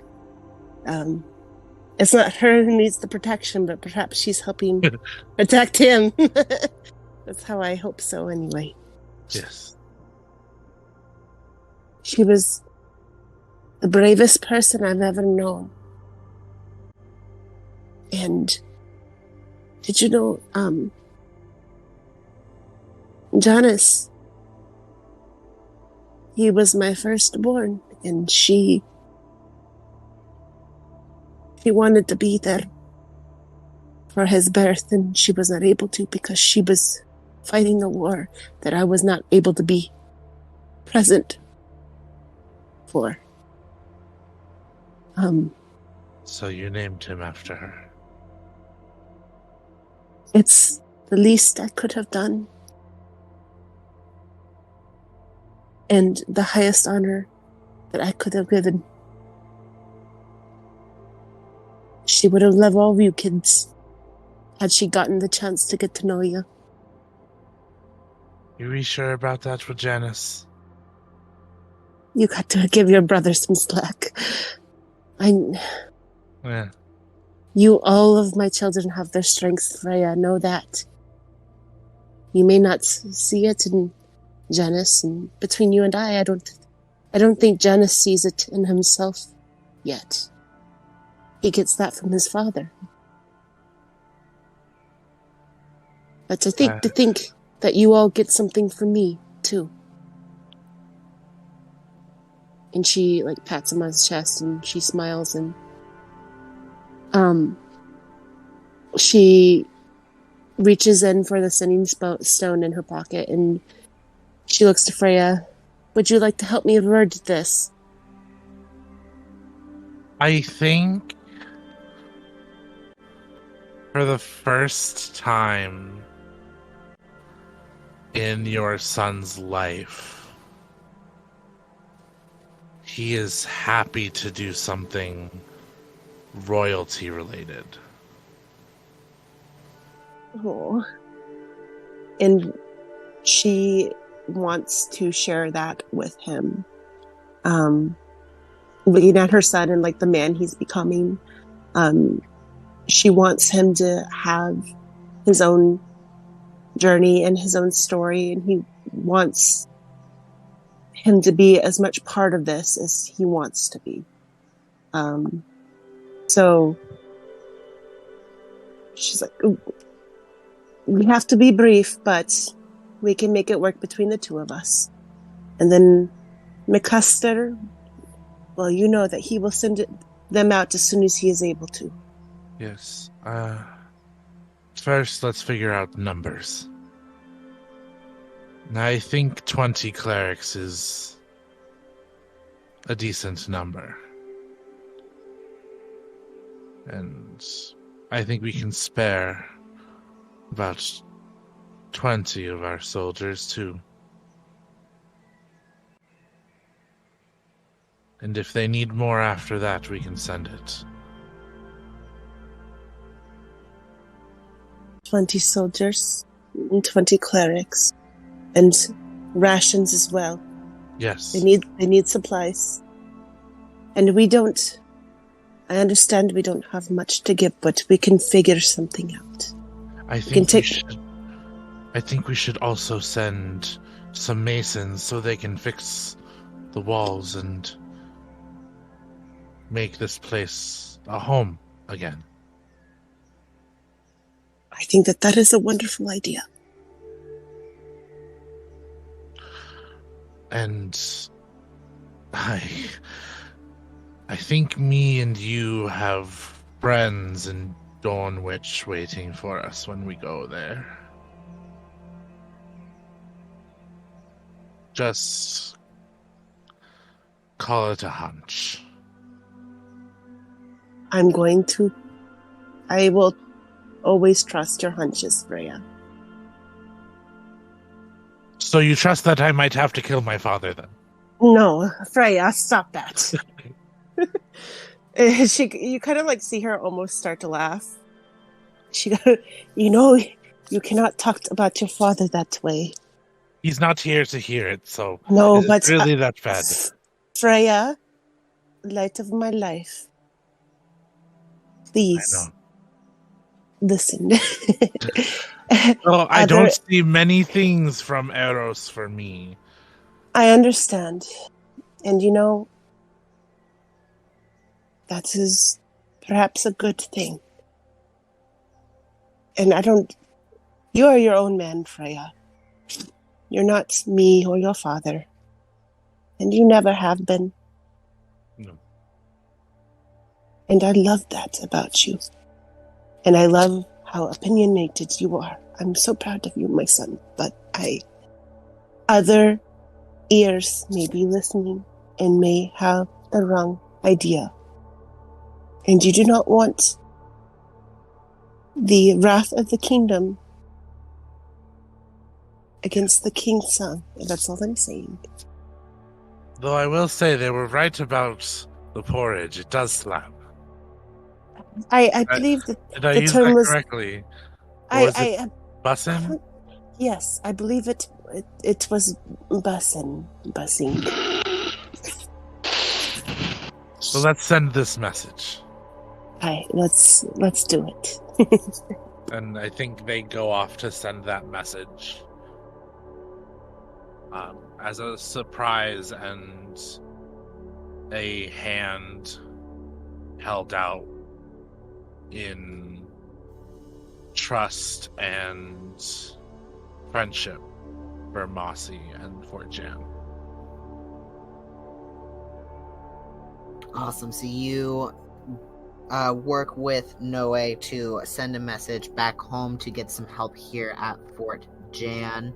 What about everyone else? Is there anything else that anyone would like to be doing as the sun is starting to set? If it's I do think Encina is going to try to find General Mossy just like to have like just like I have private conversations. So if she's anywhere where Encina can find her, she's gonna do that. Absolutely. You can catch her for a moment alone, for a conversation. What would you like to say? Beautiful. So I think Encina's gonna walk up to General Mossy and be like, General, if I could have your time for a moment. I understand you're very busy, but I'd just like to talk to you about something. Absolutely. Feel free. So, I mean, at the end of the day, it would be the group's decision, but do you reckon there's any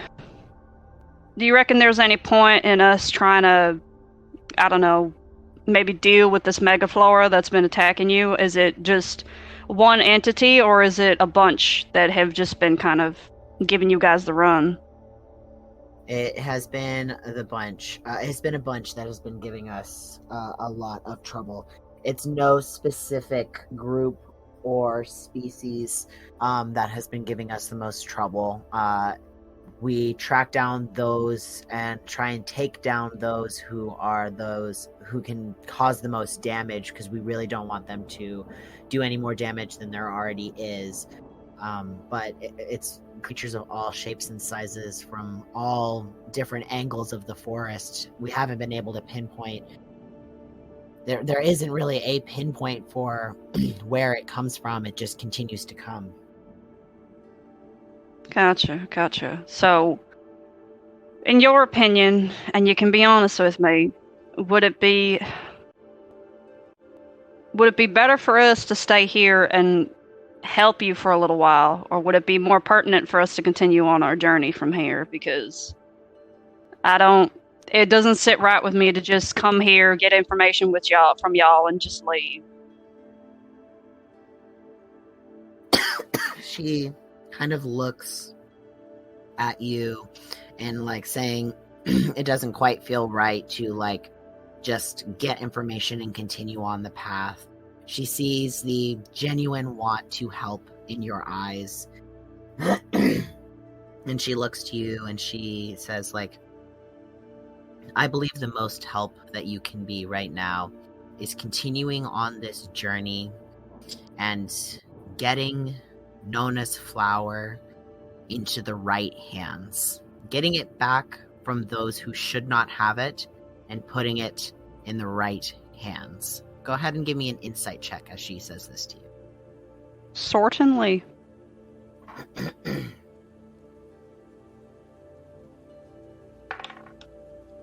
Oh, okay, not bad. That's a 19. 19, incredible.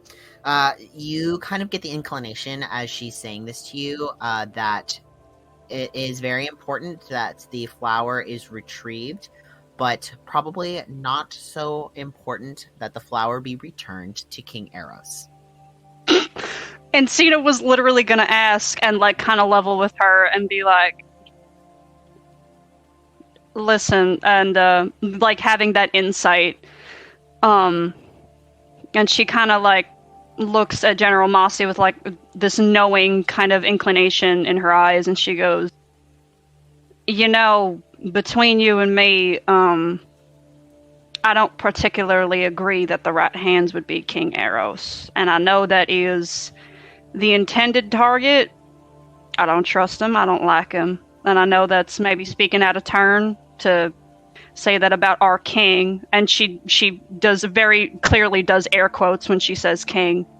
But if I can just level between you and me, that's just how I feel. So, and I get the feeling you kind of might feel the same way. So if you have any other directions on what hands would be pertinent to put this flower in, I mean, you let me know. I trust your judgment. Well, since we seem to be on the same page, I feel like the people who seem to coordinate with Fort Jan the most, continue to send the most communication, and actually seem to have some sort of plan either in formation or in action, about trying to use Nona's grace for its true purposes, or what the purposes could be, which is finding a cure for whatever this bullshit that's going around this forest and causing this island to slowly sap itself of its life. Those people are going to be Commander Sore Spirit of Dornwich. He is the current head in charge of the Council of Dornwich. Dornwich is ruled by a council and not by one specific head, if you have not been there before. There is also some more communications coming from Lenloch as well, but it is not under King Eros's penmanship. So I do believe that there must be somebody within Lenloch, somebody higher up as well, who seems to be trying to put effort into healing this land and finding an actual cure and using Nona's grace more liberally than King Eros had originally intended it to be. Gotcha. That's very good to know, because I don't think locking this flower up behind walls just so that the wealthy and the powerful can use it is gonna help anybody. I think that's asking for a death sentence. I think that death sentence is signed, but I believe that if we can act quickly and get this flower into the right hands, that this island may still stand a chance at survival. Alright, well, when we get to Dornwich, I'll link up with that, who was it? Commander Sore Spirit, you said his name was? Or their name? That's correct. Commander Sore Spirit. He is actually going to be the one that I send you to specifically. He is the next chain in command who is to receive your presence and kind of inform you about what he knows. A lot of the information is fairly similar between here and Dornwich. Dornwich is just a much larger city with more people at hand to protect themselves, so their city is a little bit more, she kind of looks around at the walls and like the stones and everything on the floor, the wilds growing within the walls. It's a little bit more put together. Gotcha. And do you think he'd have any more information about this this individual from Lenloch that's been acting, not with any malicious intent, but that's been acting out of not under King Eros's discretion? She kind of thinks on it for a moment. It takes her a couple of minutes to kind of remember the name, and she's like, I really only read the bulk of the letters and not really who signed them. I just mostly noticed the difference in handwriting. Was it Farron was the name? Fragua? I don't know. Started with an F or something. But this guy at least has some, or person, whoever they are, has at least got some decent head on their shoulders and actually wants to make some changes. That's good to know. We need people like that along this journey. Because, and I'm sure I sound like a broken record at this point, but we're gonna need someone other than King Eros to do something about this, because he damn sure ain't gonna do anything. So the more people I know that are trustworthy, that want to put a plan together to put things back the way they should be, the better. So I appreciate you telling me that. Absolutely. More people who think like us is better for the future of Suntura. Absolutely. And I mean, I obviously was privy for the conversation you were having with Her Majesty, but I think she's got a good head on her shoulders, and I think that her being out here, especially with Freya, I think having them too, being that they are, from the noble family. I think them being out here is going to be a good thing for the island as it is for the country. I think some good change can come of that. Them seeing what's out here, because it's hasn't been pretty for a long time. And Cena has like this just deep pain set in her eyes when she says that, like, because she's been around. She knows how bad things have been. Not necessarily this degree, but she does know to some degree. Yeah, you, Encina, as someone who's traveled from town to town, traveled between Sunmore and Puppet consistently, drifting from town to town, and traveling the wilds yourself as well, you've seen some of this in action. You've come across a couple of what you would call like crazy or feral rabid animal attacks that you were very easily able to kind of like push off or avoid or even like conquer in a quick battle. It's something that it's not uncommon for you, but hearing the consistency and hearing how violent and looking around at the damage that has been done to this fort, you think back to some of these smaller encounters that you had and how they acted, and imagining what it would be like if the creature were 100 times the size. Yeah, absolutely. And I think for Encina as well, just like hearing the numbers, especially with the people in the medical tent, and hearing 4 days and that's it, and like their mind is gone, like just kind of really puts it in perspective for her that like this is a matter, like time is of the essence. Like they're really, like, we are on a time crunch, and if we don't get this done, that's it. So I think like with all that in mind, Encina looks at General Mossy and says, well, if you think of anything else you need to tell me, any other information you want to impart, I'm always here to listen. Like I said, I just want to see things put right again. That's all that's in it for me. Nothing else. So, like I said... She looks at you and just like, same here, and kind of gives you like a predator handshake. Like she's like real, like, you know, like super tough, like big tomboy energy for sure, but she still is like very like beautiful and glowing, and still like very like feminine and proud of her femininity. But still, like, is strong and changed by the tides of these attacks and just the burden of being responsible for all of these people here at the forest, in this fort. And she kind of like continues to chat with you about like helping as possible and like some of the smaller details and sharing details between some of the attacks that you experienced out in the wilds with some of these smaller creatures and her experiences here in the fort. I believe there may have been a couple of other people who wanted to do a couple of smaller things as well. Is there anybody else who would like to talk to anybody or do anything within the dwindling hours of this day? I think Freddy is just literally going to wander around and take note of where everything is. Awesome.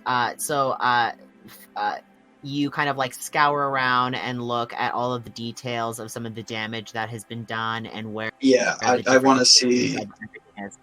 I want to see, kind of like have a good idea of the state of things here. Mm-hmm. Go ahead and give me a investigation check.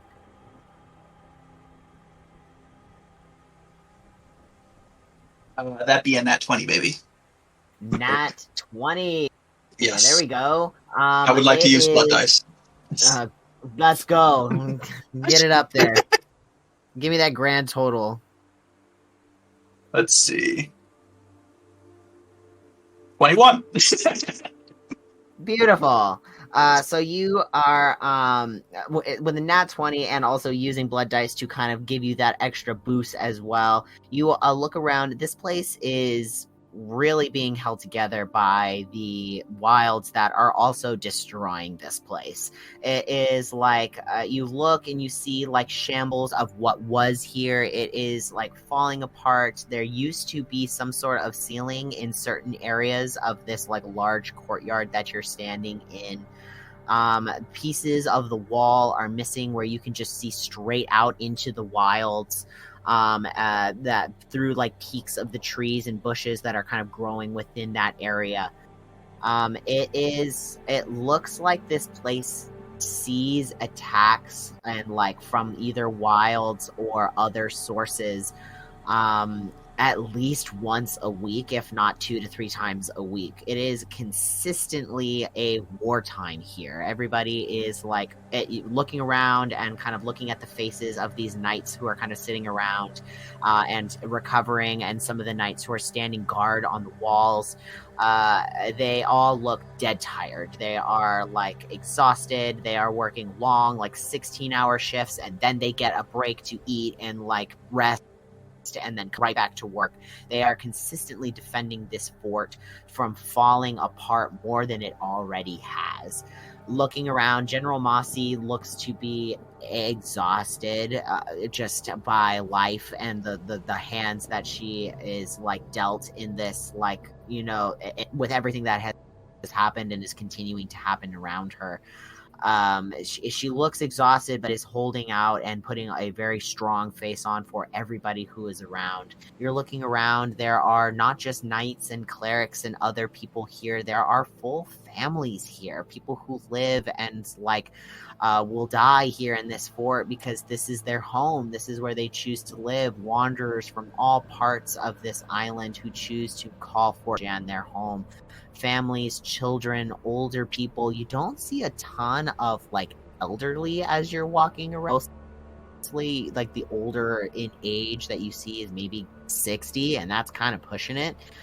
But just like you see also in these nights, like 14, 15-year-old kids who are fully clad up in this armor with battle scars across their arms and faces as they are like eager to join and defend Fort Jan. This place you've heard of is a like monumental fort that played a great part in the Great War 200 years ago. And it looks to be in shambles and is truly being held up by General Mossy and the people here that live here. It looks like from your Nat 20 investigation that if a big enough creature came through here, it could like knock down anything and everything. But luckily, it seems like from what you've looked around that they consistently keep guards and stuff to like look out for those larger creatures to try and keep it far away and try and push it and deter it from coming any closer.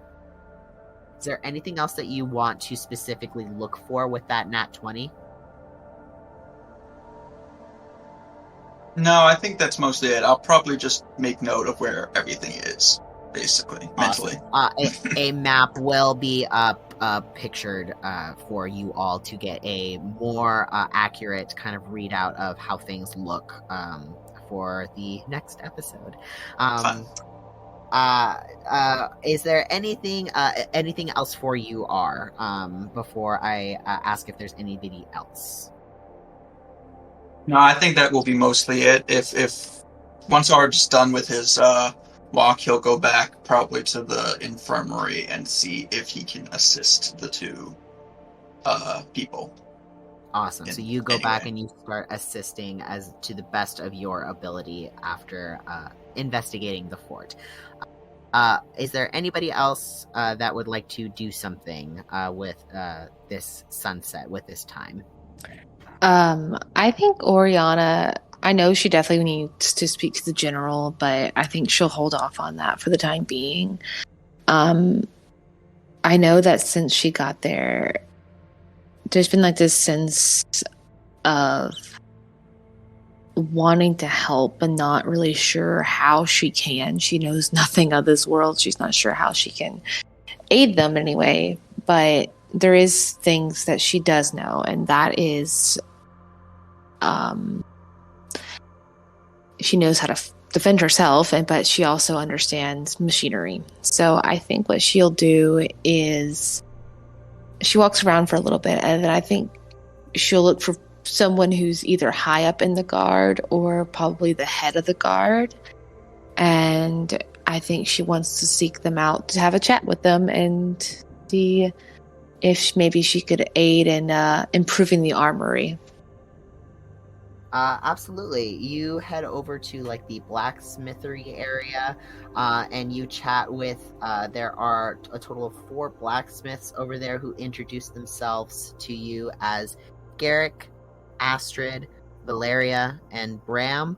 They are all they work together here to help kind of like reinforce the armor, reinforce the like swords and shields and things that they use. They also tinker a little bit with machinery. So you head over there to try and like work with them to try and see what you can kind of like tinker with and help kind of move them along in their progress with what they're currently working on. Kind of bookmarking a conversation with Mossy for later. Click Clack, is there anything that you wanted to do? I think you might be the last person who, if there's anything you'd like to do in this moment.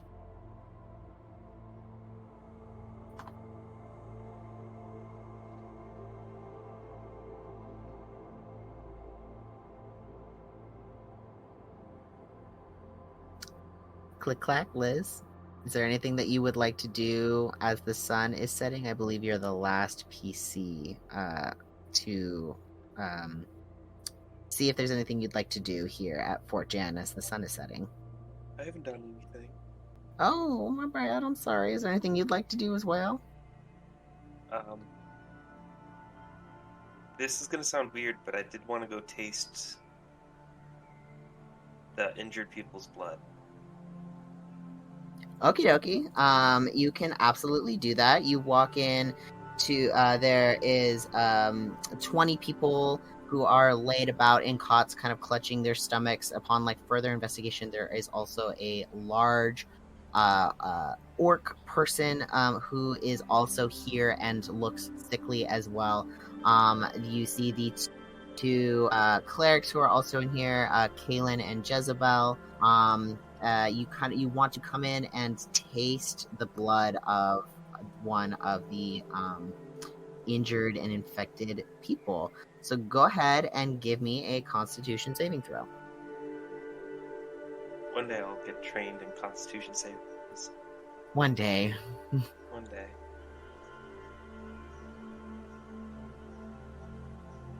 10. It is bitter on your tongue. You have tasted your own blood before and the blood of creatures that you have devoured.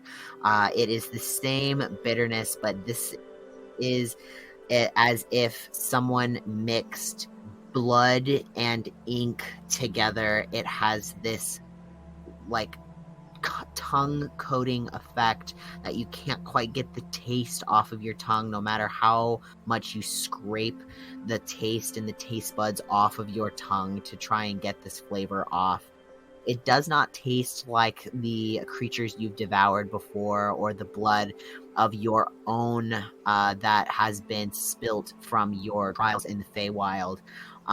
But it's like rancid tasting in your mouth. And it starts to kind of like make you feel like a little woozy and a little. You felt pretty decent, like eating the food last night, eating the stew, but today this like really for the first time like kind of like makes you feel sick to your stomach. Can I instinctively cast a spell on myself? Absolutely. Okay.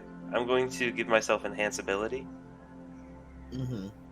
Specifically one called Bear's Endurance, where I get advantage on Constitution checks and 2d6 temporary hit points. Hey, there we go. Sounds fantastic. You can go ahead and do that, treating it in a way like a rage, like giving yourself advantage the moment you taste this on your tongue. It's like your body giving you a second chance. Oh, cool. I could just roll that. Alright, free. 10.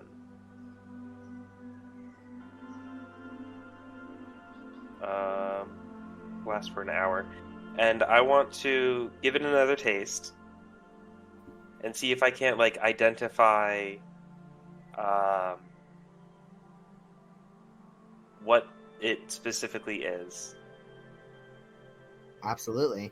Like, if it's, like, a magical sickness, a poison, or a fey thing. Absolutely. Go ahead and do an insight check as well, as you're kind of like looking into and trying to identify. Can I do it as medicine? Yeah, absolutely. You can use medicine. Okay. And I'll give you the Constitution saving. Okay, it's a 22 for medicine.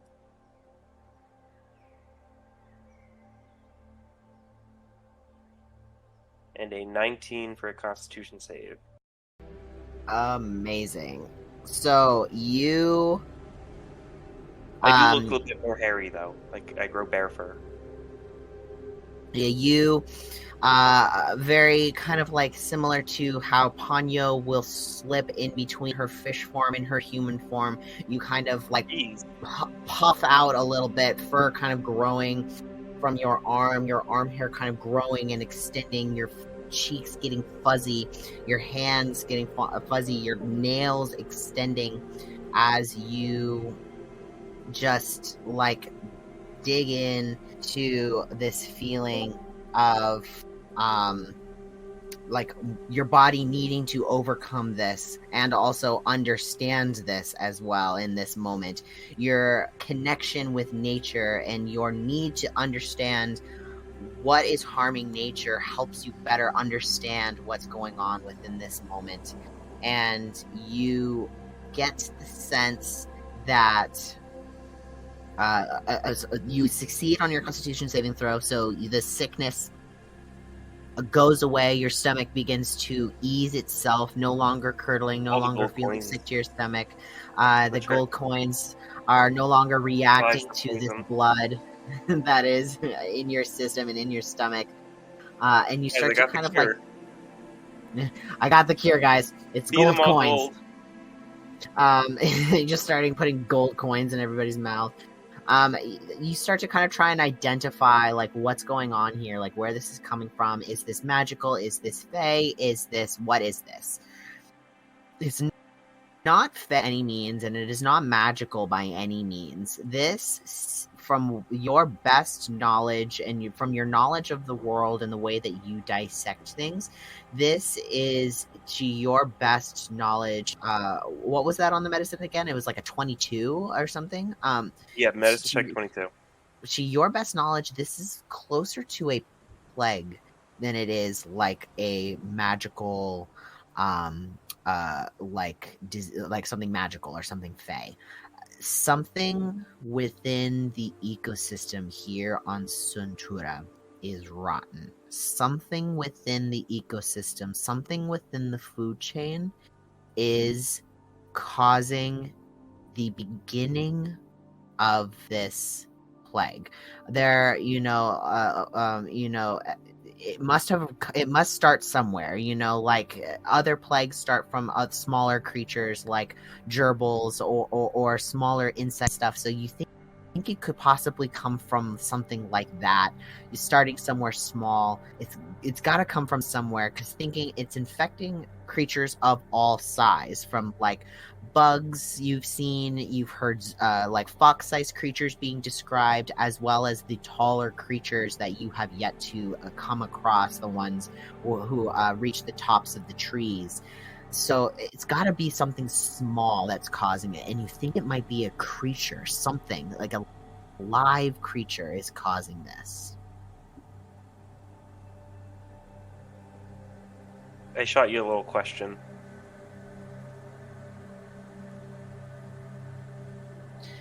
It does not taste like his magic. Okay. So it's like a plague. All right. Yeah. So it can be healed by normal means then, right? Yeah, so from what you also were told by General Mossy, it seems like the only type of magic that seems to be working right now is a lesser spell, some sort of restoration spell, is the only thing that is able to take this like plague-like, poison-like symptoms out of the person to be able to actually allow them to heal. So it's acting in a way kind of like a necrotic type of deal, where it's like they can't be healed, they can't like have like cure wounds or lay on hands or something like that to actually heal them and get rid of this sickness. It's you got to take care of the actual problem first, and then the body can start to heal. The best I got is protection from poison, but that from what you can infer from that 22 medicine check, that does help in the beginning. Like, so that you feel like you could help if you were to cast that onto somebody or onto yourself. Oh, if you neutralize. You said it's more like a disease. Yeah,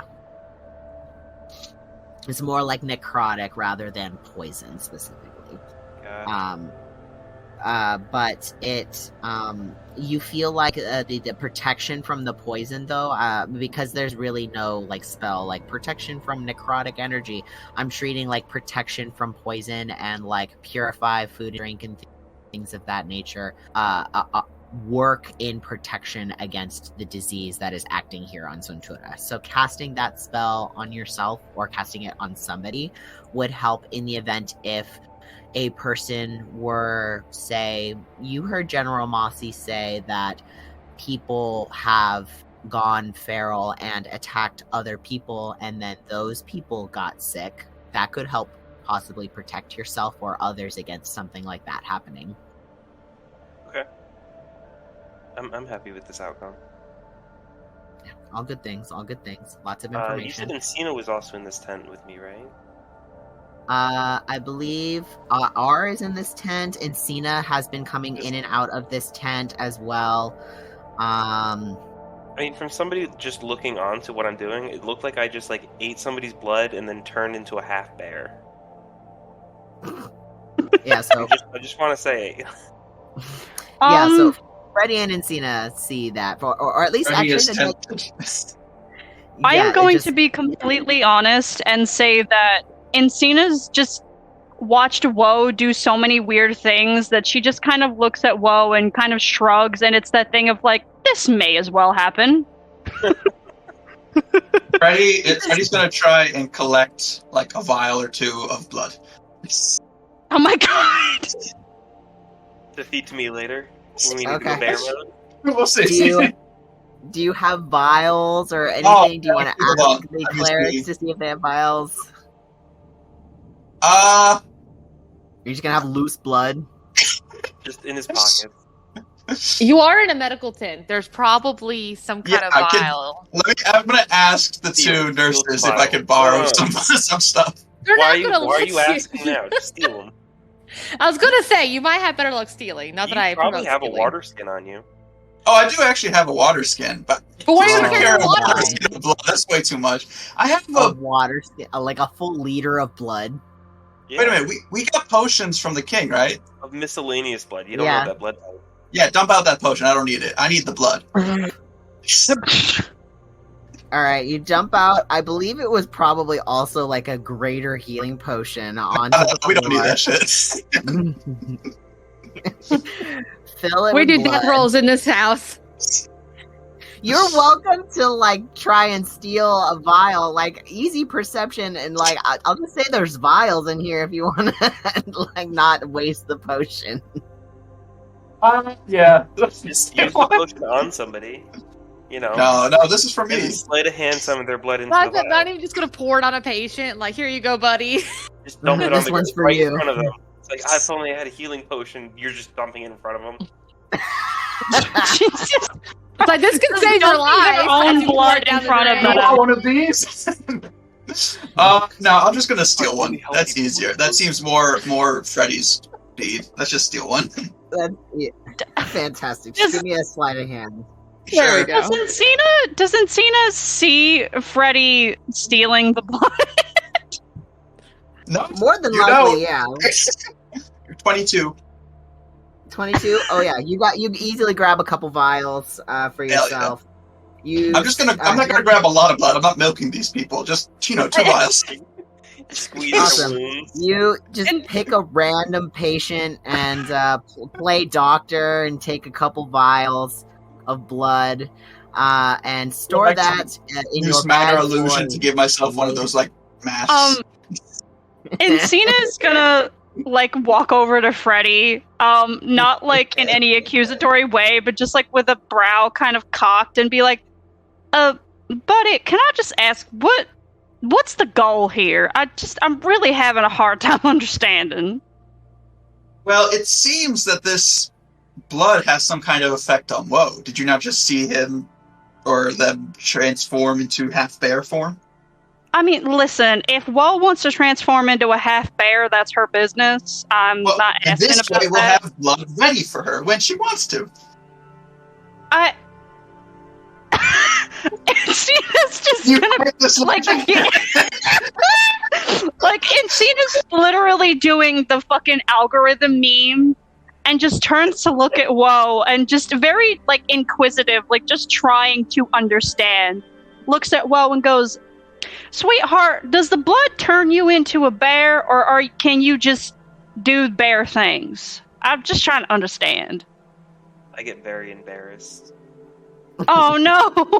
Encina is like, Embarrassed. oh no. Encina's like, no, I'm not trying to embarrass you. I promise. I'm really just trying to understand. Like tearing up a little bit. No! Oh god! Encina's like, Encina's like, you know what? No, it's alright. It's alright. Listen, I think And see, you're drawing too much attention to Woe. Let Woe do Woe things. That's just how Woe goes. Isn't that right, Woe? I'll put the blood back, yes? No, you can keep the blood. I was just wondering if it's is there like properties in the blood that can like make you turn into a bear, or do you just turn into a bear? And like the sidebar, I love bears. Bears are my favorite animals. So, like you can turn into a bear anytime you want. Be a pleasure for me. Turn into the bear? I'm okay. I think I'd be a pretty big bear. I don't think I'd fit in this tent really well if I turned into a bear. And Encina's like chuckling a little bit, like trying to make just levity in the situation so Woe doesn't feel so uncomfortable. Yes. You would be very impressive as a bear. You are more like the bow with strength. And I'm going to cast Enhance ability on Encina for bowl's strength. God, what does that do? Target has advantage on strength checks, and their carrying capacity doubles. Ooh. You just get a buffer. Muscles Encina, rippling. Encina like feels like the seams in her like clothes, like especially like around her biceps, start to like stretch and like very audibly are crinkling. And Encina's like, oh, well, I didn't think I could get any bigger. Thank you. That's very sweet of you, Woe. See? Please. Do not he's mad. No, I'm not mad at all. That's very sweet. I'm good. We're all good, Woe. There's no animosity here. You're fit as a fiddle. You're fantastic. Absolutely. What Freddy said. You know what you are, Woe? You're bussin'. Oh, please, I am undeserving of such compliment. No, really, I think you are. I think you're very deserving of the bussingness, as it were. I will do my best to bus. Oh my god. I believe in you, Woe. You got this. And Encina's gonna give Woe a little thumbs up. And you too, Freddy. You're pretty bussin', even though you're stealing people's blood. Listen, it's bad for them. I'm not stealing it. I'm extracting the poison. Well, the thing is like the only thing I'm concerned about is that like if the disease is like in the blood. You know what I mean? Well, this is a way to find out. Well, like here's like what I'm saying. Like Woe seems to be very special in that like the disease and like things of that nature don't seem to affect her. I don't know about you. You seem just like a regular folk like me. Not to say that Woe's not a regular folk, but Woe was just special in a very good way. So So I just don't want you to die, is what I'm saying. It is like the plague. It's a plague? Yes. Yeah, see, that's why I wanted to say something, because, like I said, I don't want you to die. R gets contemplative. Contemplate really hard. And then he walks out the room. Well, Encina looks at Woe and goes, well, you know what? It's all good. And Encina just kind of like shrugs and puts her hands up and like just starts like trying to bandage people up, or like if Woe needs assistance with anything, she helps Woe. So like super jacked. Encina's just walking around buffer than she's ever been. Just truly beefcaking around this fort right now. Like a large, like towering woman with just like veiny, rippling muscles, like absolutely like flexing on these hoes right now. Like absolutely. Total beefcake. Like full doesn't even have to T-pose for dominance, just does the standing man emoji and just is dominance. I mean, yeah, The absolutely. breadth of your shoulders is longer than I can T-pose. So true. Oh, Encina, have you been sparring without me? I mean, I've been sparring, but like, I've been sparring, but I think Woe helped me out a little bit here. Did Woe spar with you? And she kind of chuckles. I mean, you know what?